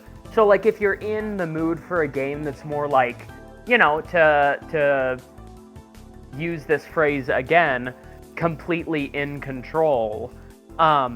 It's just a lot of fun to like be like basically grow your power along with Jessie and kind of like learn how to use these like strange otherworldly abilities. I can't fucking wait for Control 2. If they actually got to do like a full ending and they can like wrap everything up, I think it has the potential to be like a 10 out of 10 game. It always looks fucking cool to me. I'd like to play all the Alan Wake games as well. If the content of this particular episode is any indicator, we're just in a fucking deluge of new releases, so I might have to wait a little longer, but it's definitely up there for me. Yeah. We're even getting new Alan Wake 2 DLC next month. Oh, Jesus. Yeah, that takes place in the Bureau, right? Like an extension of the Bureau that they set up at the lake. Yeah, because pretty much in the DLC, it's not really a spoiler to say that Alan and Jessie don't fully, like, interact, so I'm really hoping that they get to in this one. Yeah, that'd be interesting. I kind of hope to see we go in that direction. But yeah, I'm looking forward to that. Control 2 is the next one that they're making, I think. Then I think they're doing the Max Payne 1 and 2 remakes after that. That sounds fucking terrific. That's the one with, like, slow-mo, right? Max Payne, yeah. Yeah, that's pretty fucking cool. They kind of coined like bullet time and stuff. Oh shit. Also, Remedy, I think, is pairing up with Annapurna's like media branch, which might at this point be the only branch of them that exists, because all of their video game development staff quit. Oh boy. But they're working with Annapurna's like movie and TV's branch, the part that still exists, to make Alan Wake and Control movies / TV series. That could be good and could not be. I do feel like part of the appeal is like being in the shoes of these characters, but I mean, as long as they, you know, all the characters are like, you know, modeled and like voiced by people who like look like that, so I just hope that it's not like with Chris Pratt as Alan Wake. Well, do you suppose it could just be the same guy? I mean, that's what I'm hoping, yeah. Almost certainly. I don't see why they wouldn't just put Ilkavili out there and have Paretta dub over him, because a lot of the ways that they appear in the games anyway is through live action segments. Yeah, I was like, even the little I know, I've seen the bits of just the live action dude, and it seems like it would work fine. Yeah, I hope they do. But, Dav, are you ready to take control now? Sure, I'll take control. So, this is a weird one. This is a massive toast for a game that I played earlier this month that I was really not expecting to like anywhere near as much as I did. It's a game called 1000 Times Resist. It's a post-apocalyptic sci-fi horror thriller walking simulator. It was published by Fellow Traveler. It was developed by Sunset Visitor. This is, I believe, the first game that they've made. They're an indie studio based in Vancouver, and they're made up mostly of Asian Canadian creators. And there's a lot of that identity in this game. So effectively, the premise is that humanity has been pretty much entirely wiped out by a virus that spread because these aliens... The virus is the woke mind virus. The woke mind virus, of course. It was spread by these aliens that visited the planet that weren't exactly like invading or anything, just kind of their existence was spreading this virus. And the only person who turned out to be immune was this girl named Iris. I'm gonna try to keep the details light on this one because I think this game is really best when you go in as blind as possible. But basically, at some point, there were clones of herself made. And after some time, they began to worship her and call her the All-Mother. The clones themselves aren't immune to the virus like she is, so they wear masks and they live underground kind of in fear of the aliens who they've sort of made their enemy. The clones were split into 5 main like jobs, so to speak. So there's the healer, which is the doctor. There's knower, who kind of works in like knowledge preservation. Fixer, who's just like engineering. Bang Bang Fire, who is like the military wing. And Watcher, which is who you play as. And they basically are tasked with kind of observing things, just sort of watching what goes on. And sort of helping guide the way that the clone society goes from there. What's sort of interesting about it, though, is that while they are all separate jobs, they also all have their own sort of de facto, like, representatives. So you're playing as sort of the de facto watcher, and you work with the de facto fixer and knower and healer. And all of the clones' goal is to kind of join the All-Mother in the fight against the aliens, So one of them will eventually go on a train and join her, and then somebody from the job pool of, like, you know, there's a few dozen different fixers. So if the de facto fixer leaves, then one of the grunt fixers will take her place. And then finally there's the principal, who's basically like the head of administration for the clones. And they're all living in this sort of underground, strange society, where they all kind of, I mean, obviously they all kind of look the same. They're clones of Iris, but there's also some that are like clones of, or not necessarily, I'm not sure if it's explained exactly, but some of them look different, and I think the main reason for that is because the cloning was able to occur just based on, you know, like a strand of hair or something. But yeah, as the Watcher, the de facto Watcher, you're going through Iris's memories and kind of interpreting her life, and that leads to just all sorts of different outcomes as the Watcher kind of forms her own opinion based on this girl's life, who, for all intents and purposes, was just like this normal Chinese Canadian girl who kind of just like lived a very normal school life when everything went to shit. So it's kind of interesting seeing all these characters contextualize the different parts of her life in a way that is still like, they're still like worshiping her and kind of excusing a lot of things and being like, you know, oh, the All-Mother works in mysterious ways.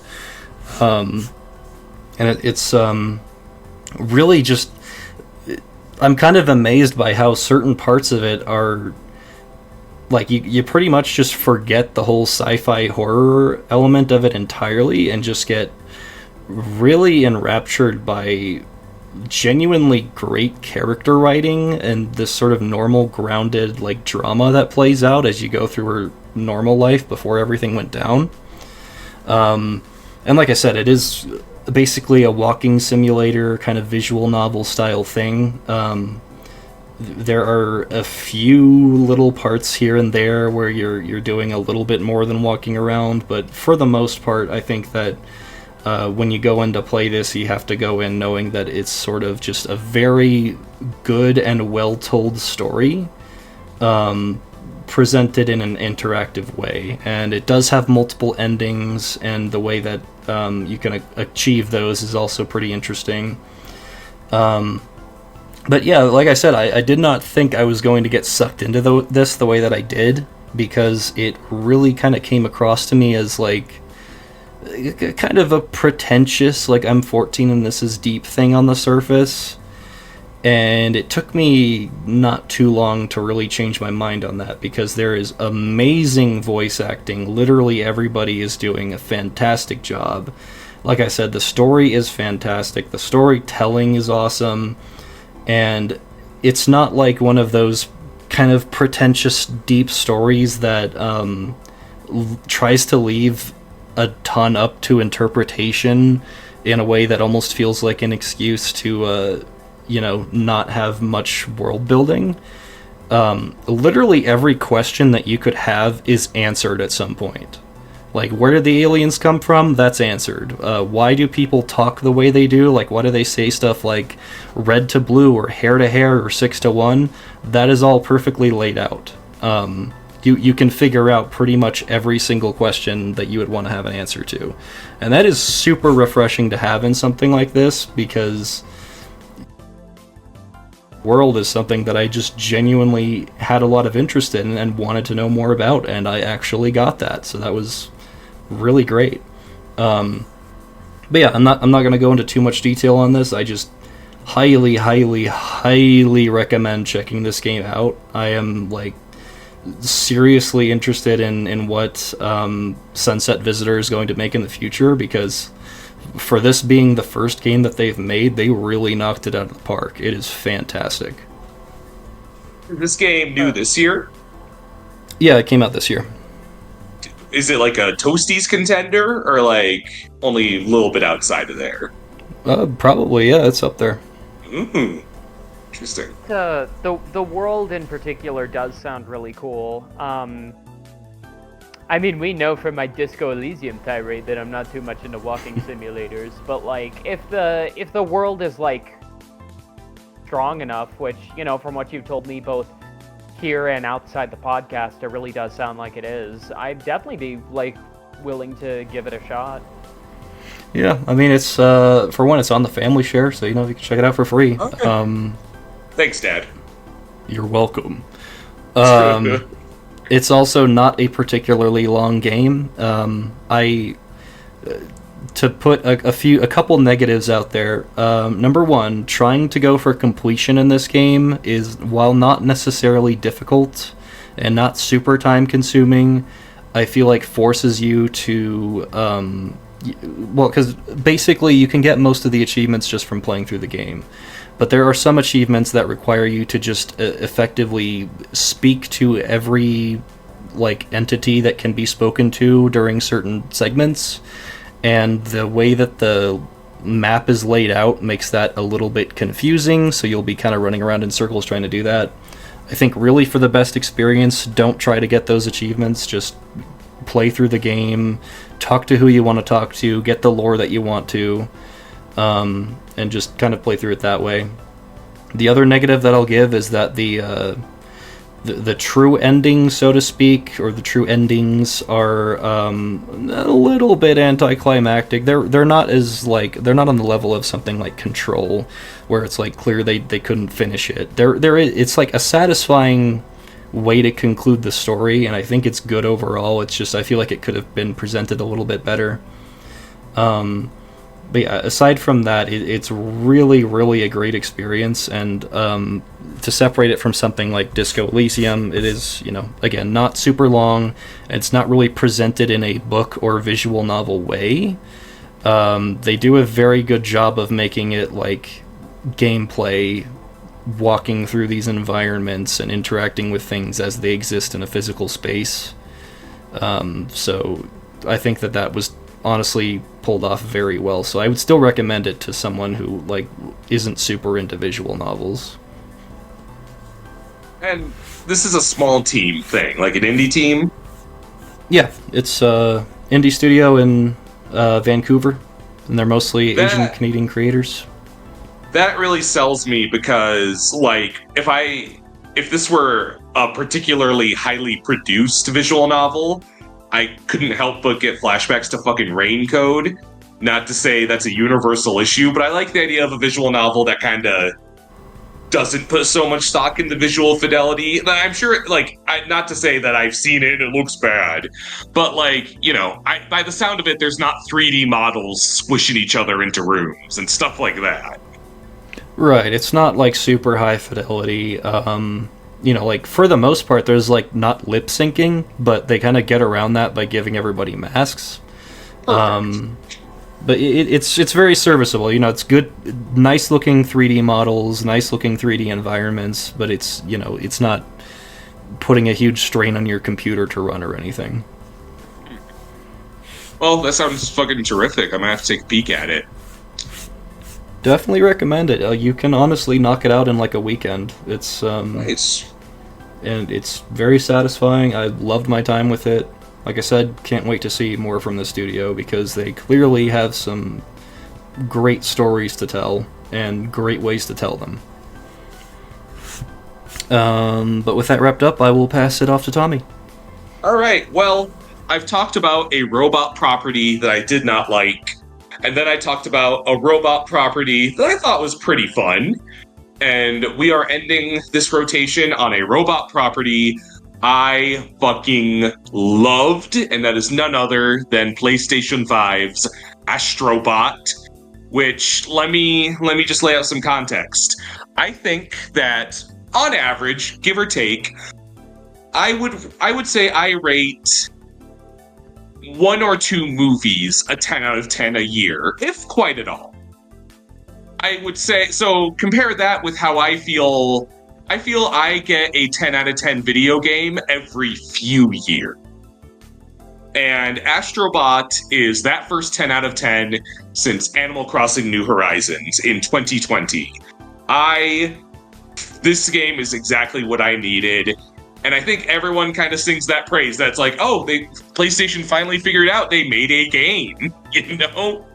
And narratively, this is a game about how the PlayStation 5 does not have games. You are Astrobot, you are saving all the games. Where's Jack and Daxter? They've been kidnapped. That's why they're not on the PS5. Where's Joel and Ellie? Somewhere fucking around. You gotta save them and put them back on the PS5. Man, this game... Oh, gosh. Like, as a retro PlayStation fanboy, I want to get the fan service out of the way first, because it's neat, but it's kind of surface level. Obviously, the MVP Astrobots are so fucking cute and fun. It reminds me, you can go... I refused to fight the final boss until I had methodically collected all 300 robots. Because I was not leaving a soldier behind, damn it. And I want to see all the cameos, and there's obvious stuff that I was still happy to see. There's a Ratchet bot, there's a Parappa bot, then you get like, oh, they remembered Sir Daniel, that's cool. And then I'm like, oh, but that's probably the weirdest we'll get. Then you get the fucking Salaryman from Incredible Crisis and Mr. Mosquito. And I'm like, oh, they did their fucking homework. And, I always think back to, what made Pikmin 3 one of my favorite games was they tied the objective to a really satisfying check marker per level. In that, as Alf in Pikmin 3, you have to collect enough fruit to help your crew survive a certain number of days. And you would carry these big pieces of fruit to your ship, and you get this, at the end of every level, you got this amazing cutscene where they got juiced into these little bottles, and you saw your reserves of food increase, and it was like, just power slamming this brain chemical in me that made me love that game. And I would say, rescuing the robots, reuniting them with their little friends on your little PlayStation planet, and also buying their little props and accoutrements. So, like, you go to a little gacha machine and you're like, oh, I gave Crash Aku Aku. And you pull a crank and you're like, oh, I gave Dante his guns. That was like the fruit thing I just explained with 10 times the dopamine. I thought it was such a cool thing to build your platformer around. And then the levels are fucking so good. I think that they strike this really interesting halfway point. It's like linear, but you can explore a lot. You're encouraged to really take your time, make sure you leave no corners unturned. It is the return of a platformer with shit that's like, where it's just like, oh, there's like a platform way off in the distance. And if I were playing Super Mario Galaxy, it's probably just set dressing. But I'm fucking playing Astrobot, and I can go there and find a secret portal to find something fucking crazy. Astrobot has like a lot of different forms and powers per level. You can pick up like, there's an elephant backpack where you could like spray different liquids and ice. There's the shrink suit that looks like a little mouse. And in games like Crash Bandicoot 4, they do something similar. And I went off on that one way back in the day, because Crash Bandicoot is a game of kind of designed for speedrunning. And I feel like you take away some magic to that when you give Crash too many powers to fuck around with. And that's why I didn't love, like, the quantum masks in Crash 4. But Astrobot is like the opposite in that you are encouraged to explore. So sometimes you get thrown this like random power or power-up that you only get once and never again. But it's like, oh, if I'm only getting this once, there's gotta be something fucking cool here I can find. And it just like plays on that masterfully. It has this game. Okay, Mario Wonder, we all agree is a pretty good game. The boss fights kind of suck. Astrobot has fucking boss fights, and they're not fucking pushovers. They're not hard. It's not like, ugh, but it's like challenging. And they have like, it's a bit, they're like each a different animal, and they have like character put to them, and the battles escalate in these super cool ways. I know I sound like a child breathlessly explaining his idea for a comic book, but this game, made me so fucking happy. We were playing Dead by Daylight on Steam Deck, and I got like frustrated with it. So between rounds, I would put down my Steam Deck and just pick up a little Astrobot. And I felt like I was like taking ecstasy. I was just like, oh, look, it's the colors, and your controller releases little noises and vibrations as you like. It is a masterpiece. It is exactly the kind of game that I had to very intentionally say, hey, if you don't stop yourself from time to time, you will finish this game and be sad when it's over. So take a break here and there.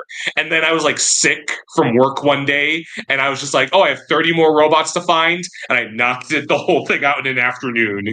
And I was like, no, it's over. But we're getting free DLC. Free DLC. That's amazing. That's good news. With apparently more robots too. They're adding the Helldivers and Eve from Stellar Blade, and a bunch more that we haven't seen yet. Oh yeah, I was a little shocked that there was no Twisted Metal characters, because that was considered like a mascot for a time. But I gotta put in faith that they're saving that for when the show comes back, and they're gonna cross promote. They should do a level for that. Oh, that'd be would be really cool. Get man, a power up. Oh man, and like, this game has such a good sense of humor. Imagine like fucked up Twisted Metal Black characters, but like chibied down, like the Leon Kennedy robot is like staring at a museum piece with a zombie right behind him, which is like macabre but really fun. So imagine a fucking doll face robot who's like trying to pull her mask off or something, or a sweet tooth robot with like creepy ice cream cone. It makes itself. It makes me so happy. It's cute. It's fun. It's my 10 out of 10 of the past few years. It's Astrobot. It's good. Yeah. From what I've seen of it, I haven't played the game, but I have watched my partner play it. It just seems like kind of the perfect modern platformer. Yeah. And I also, I love the cameos. I feel like, kind of like what you said, each of them can be, like, silly, but still be true to the character, and I think that's where, like, that's what makes it a lot better than, like, the spirits in Smash Brothers. It's like they had to discuss what's the funnest possible way you could do this generally boring thing. And the mere act of entering a level is you get tilt controls and steer into space, and you're just instantly fucking in there. It's great. It makes great use of the DualSense, which a lot of games haven't, really. That's the thing too, is that I can blow into the PS5 controller. I forgot the PS5 could do that shit, because the PS5 doesn't have fucking games besides this one. Don't forget the Horizon remaster and the Last of Us remaster, and Naughty Dog fans know that September 26th is the Last of Us Day. I don't know if you watched the State of Play yesterday, but I heard that shit and I just busted out laughing. It was the funniest thing I've ever heard. Oh yeah, the Last of Us Day. Fucking I just waited for like the upload app just to see what video trailers dropped after the fact, and it's always like I'm always holding out hope, like, oh, this is going to be the State of Play that actually has something pretty fun. And maybe every 3 states of play, there's something kind of cool. I would say that's also, like, very similar to the Nintendo Directs, to be fair. No, I don't agree with that. Yeah, I don't think so. I think Nintendo Directs are on a completely different level, mostly because Nintendo actually makes games. Yeah, Notice how the Astrobot is flying around in the PS5 instead of playing games on it. Dev, I know you platinumed this in a fucking weekend, right?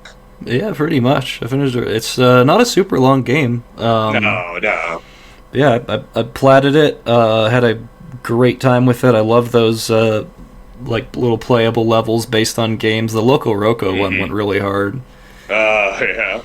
I love that you can play, like, the only female costume in the game is Cat Gravity Rush. Fucking fantastic. I played as Parappa because I don't feel like looking like a fucking sex pest. Oh, I'm kidding.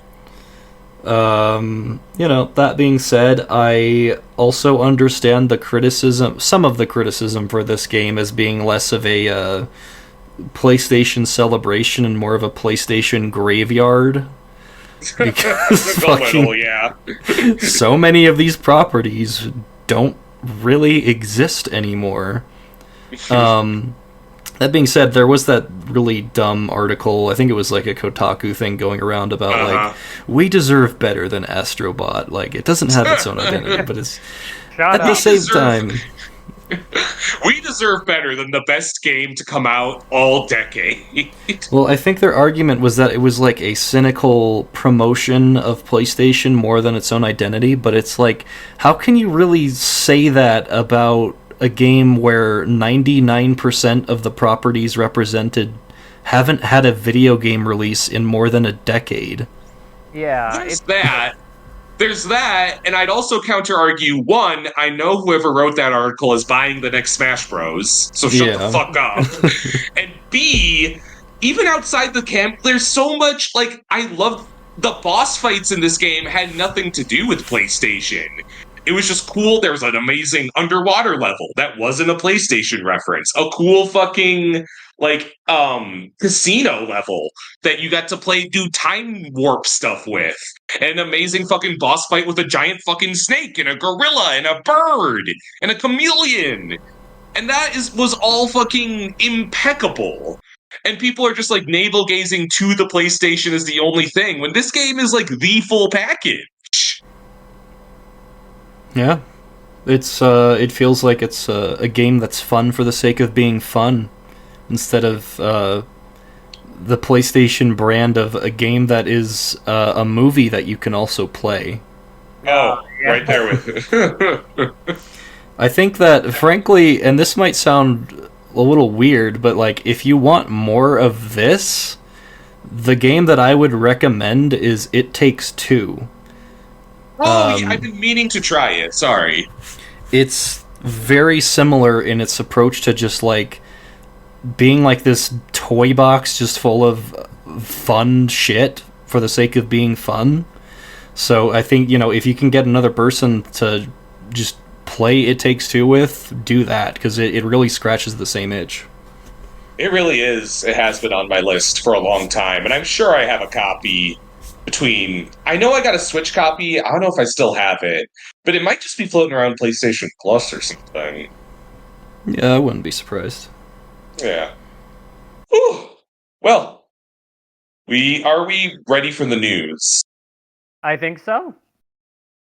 Okay, so, I'll be honest. I got some news notes, but I'm gonna need a little help, because so much of this month felt just, like, exhausted. Like, the news cycle this month was, like, not good, not particularly bad, just, like, a lot, and a little exhausting. Like, I feel like I cite a lot is the day that Stan Lee died, and the Toy Story 4 trailer dropped, and the Detective Pikachu trailer dropped, and somebody photoshopped Mike Staloska from Red Letter Media just, like, sitting alone in a roller coaster cart, like, looking ahead, really, like, nonplussed like he is, just passing through all this shit. And that's how I felt for, like, a lot of this month for some reason. It's like, yeah, Keanu Reeves is gonna lend his voice to Shadow in an actual video game, and Cristiano Ronaldo might fucking be in the new Fatal Fury game, and I'm just being carried along for the fucking ride. This is an easy one. The Minecraft trailer dropped. Uh-huh. Oh yeah, that's gonna be fantastic. This is gonna be the highest grossing movie ever. Borderlands 2. No, and the kids are gonna. I haven't met, like, obviously grown-ups on the internet are mad about it, and I don't mean to steer the conversation this way, but I really, maybe I should show it to my students or something. And just be like, so is this cool? Is this doing it for you? Like, because I'm genuinely curious. I'm not saying that from like a condescending place. I'm like, so does anyone like this? If this movie came out 10 years ago, like when I was into Minecraft really big in like, middle school to high school, it would probably be the hypest shit. Like, people would be into it, but it is a decade too late. Yeah, that sounds about right. Especially after, like, I think someone put it best that, like, we have to accept that Jack Black is a Chris Pratt now. Yeah. Well, it's crazy how the biggest historical shift of the attempted assassination of Donald Trump has been nothing political and entirely the public perception of Jack Black. Yeah, it is just kind of like he went from a Keanu to a Chris Pratt. Oh. Oh, man. Yeah, it looks bad. I don't get why Jason Momoa... Do you think it's true? Because Valkyrie just straight up probably broke NDA. Is that her name? Valkyrie? I don't keep up with all these... Yeah. I don't keep up with all these whippersnappers. Probably, maybe, broke NDA to say Jason Momoa is an asshole because I cameo in the Minecraft movie. Jesus. Jonathan doesn't surprise me. Yeah. I guess, okay, another smaller bulletin as opposed to like a big hub of announcements. Do we have words about the shutdown of Concord? Yeah, I've got 2 words.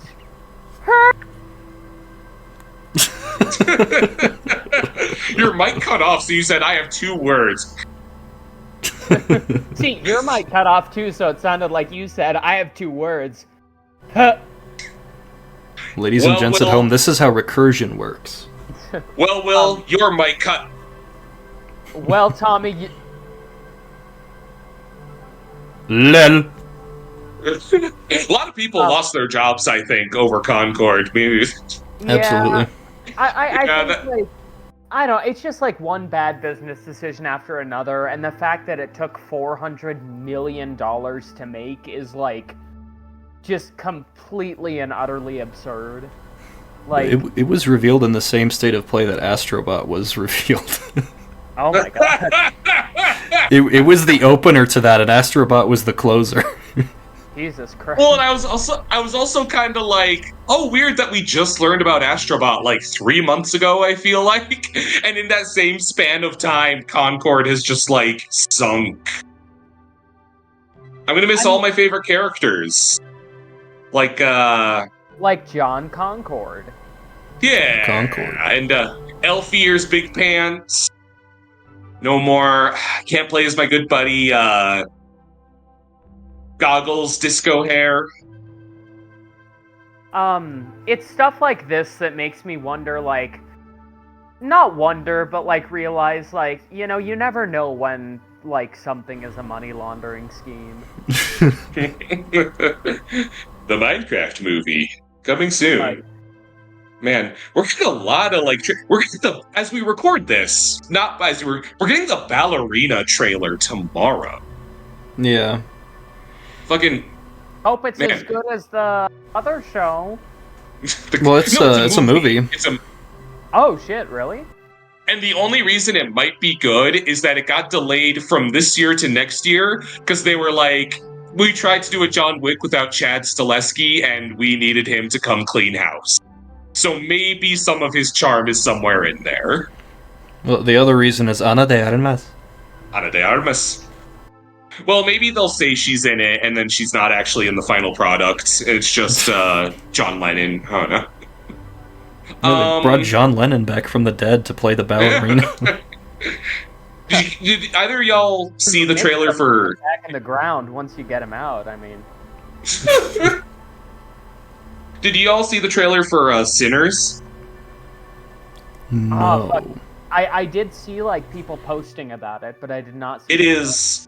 So it's Brian Coogler, the guy who made the Black Panther movies, but he is out of the Marvel machine. He is making a vampire Jim Crow South movie with Michael B. Jordan.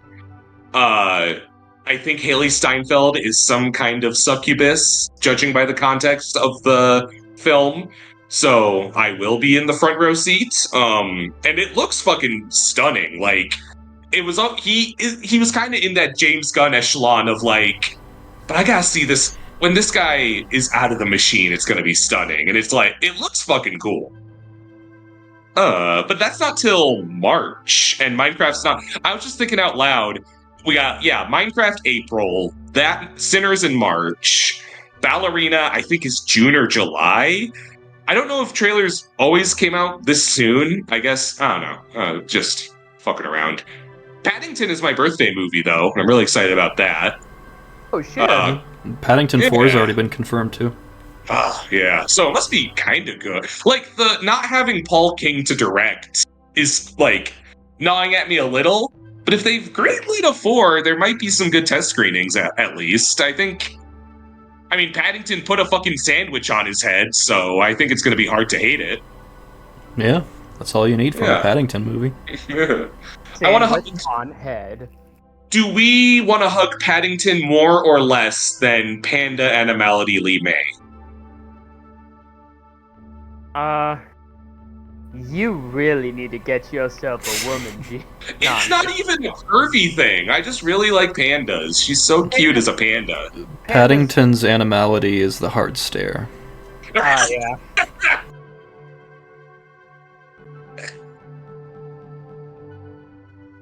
Will, did you see the Dogman trailer?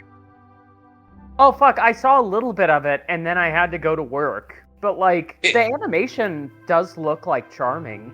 It looks cute! I know Dogman, from what I understand, Dogman is kind of like the generation below us. They're Captain Underpants. I watched my students read Dogman for years, and only learned from this trailer that's about a man who loses his head and a dog that lives in his torso, and they are sewn together.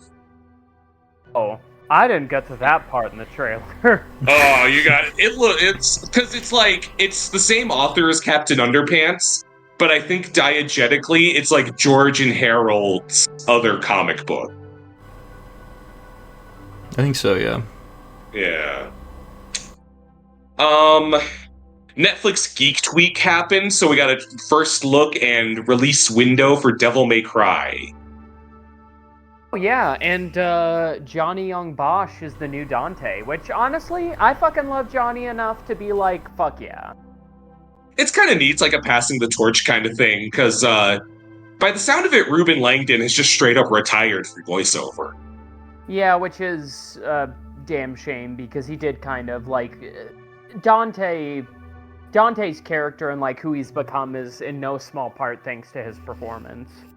Mm-hmm.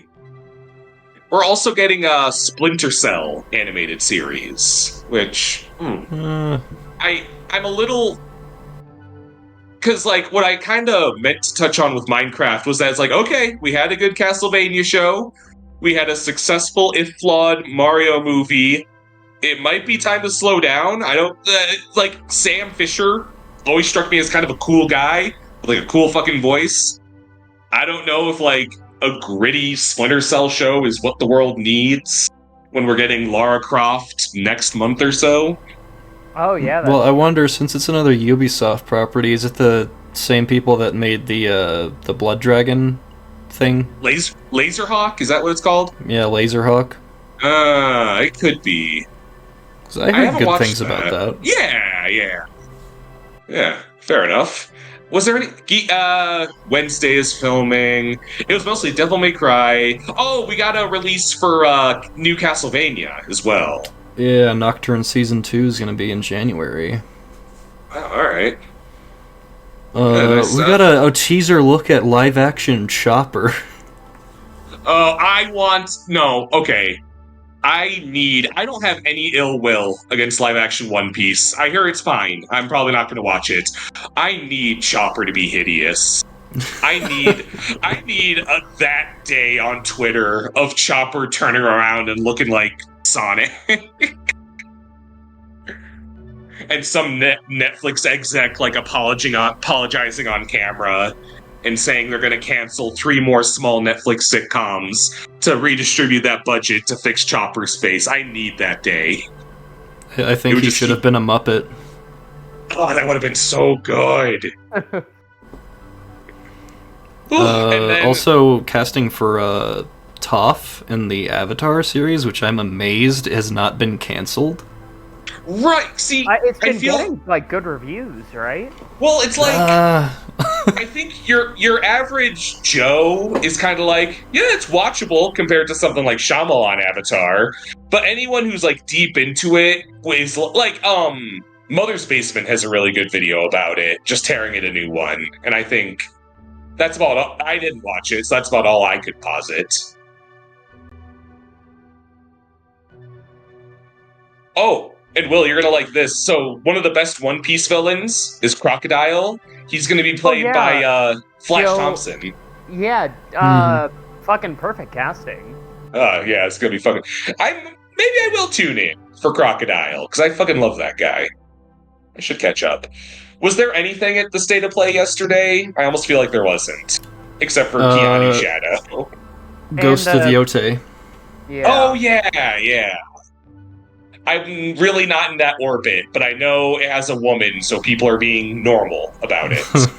Yeah, exactly. Everyone is being respectful. Good job, guys!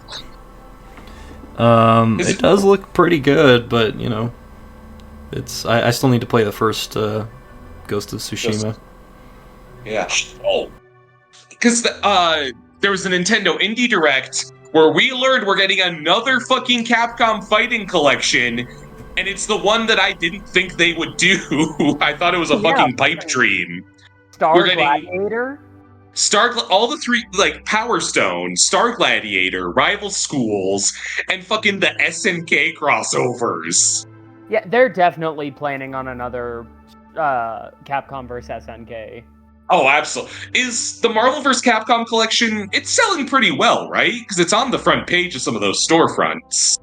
I would hope so. And plus, it's it's kind of become a meme with, like, Justin Wong and, like, what he's doing to people.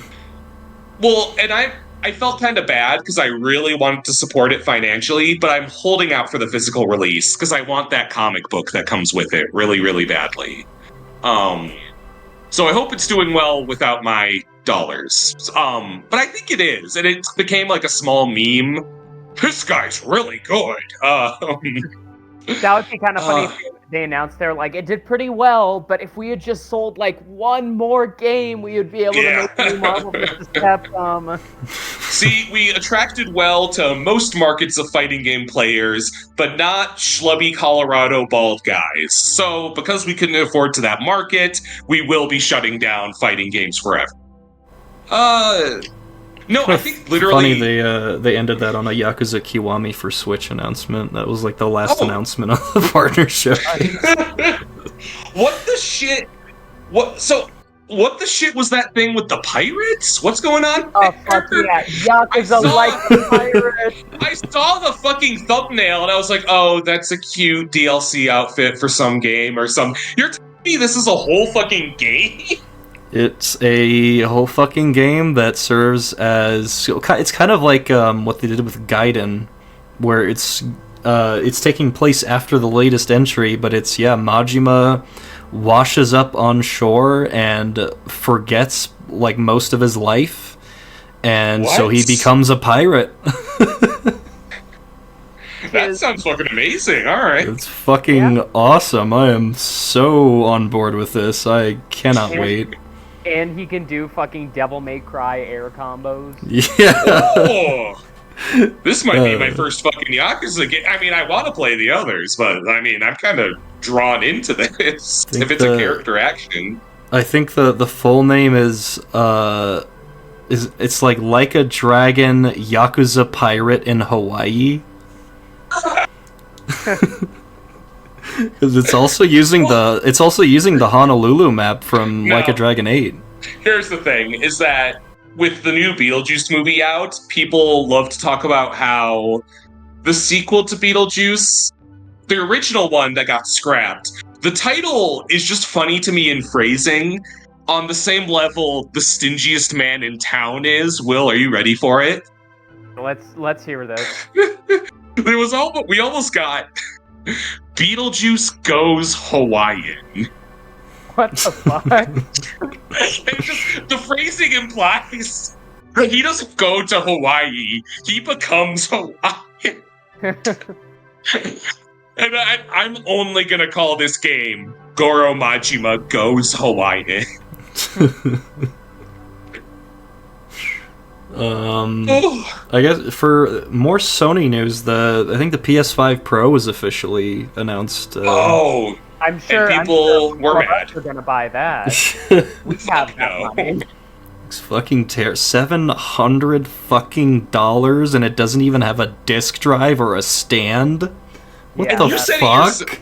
You said it yourself. Nintendo's gonna be like Switch 2 for $300 and like slam dunk. They're gonna look like Patrick in that meme, just like another best-selling console. Yeah, because I don't know if you know the E3 1995 story, but one of the reasons Sega doesn't make consoles anymore is because Sony fucking obliterated them there. Right, because they revealed PS2 for like $100 cheaper, and it looked better. And well, they had this whole presentation planned out, but they let Sega go first, and it was like really expensive. It was I think $400, and then the Sony guys went up and they were just like, you know what, fuck it.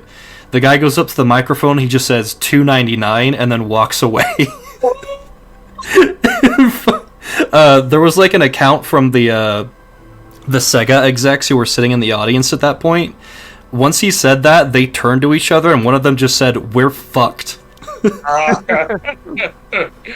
See, it's fun to make fun of how E3 died, but like magic like that can't be recaptured.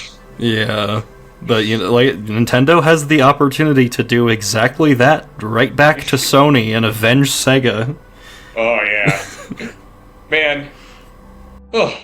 Well, I mean, last time we recorded, it was the day before we learned about the Capcom Fighting Collection 2, and I talked about Capcom vs. SNK. So I'm pretty hopeful we're manifesting again, because the tea leaves are pointing towards a Switch 2 reveal, like, any day now. So maybe this one will also age similarly eerily by the time it's uploaded. I could see it, yeah.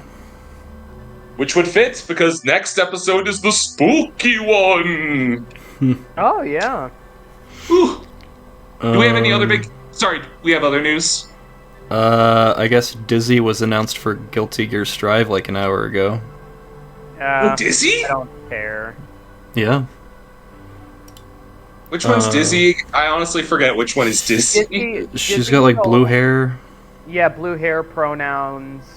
Is she Kai Kisuke's girlfriend? Yeah. I thought she was already in it.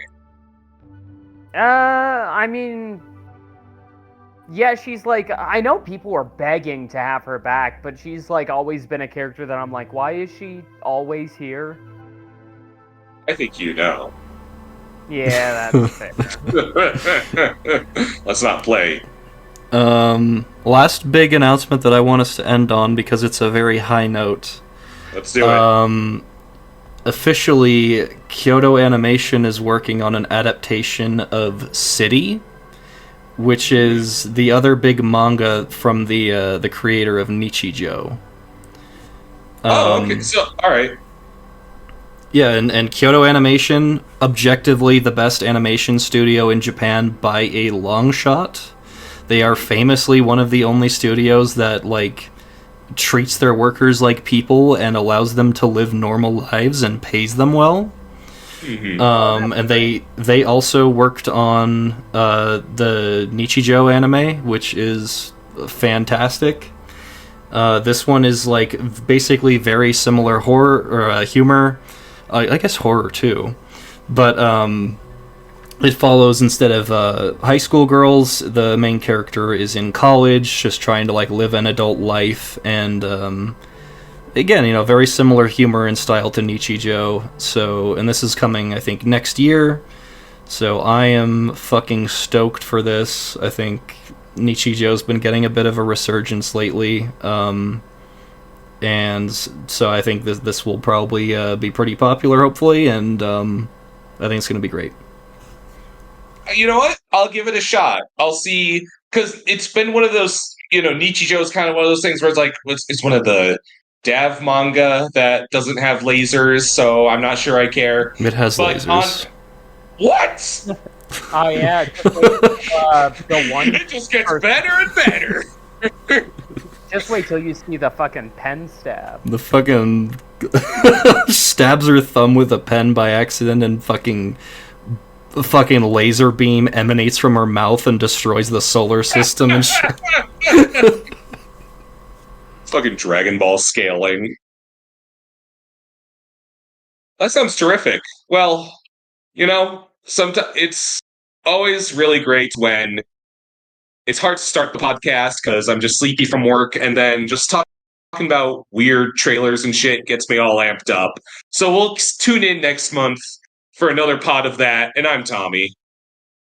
And I will also be here next month, and I'm Will. Second fart noise, but this time diabetically, and I'm Dav. We were close.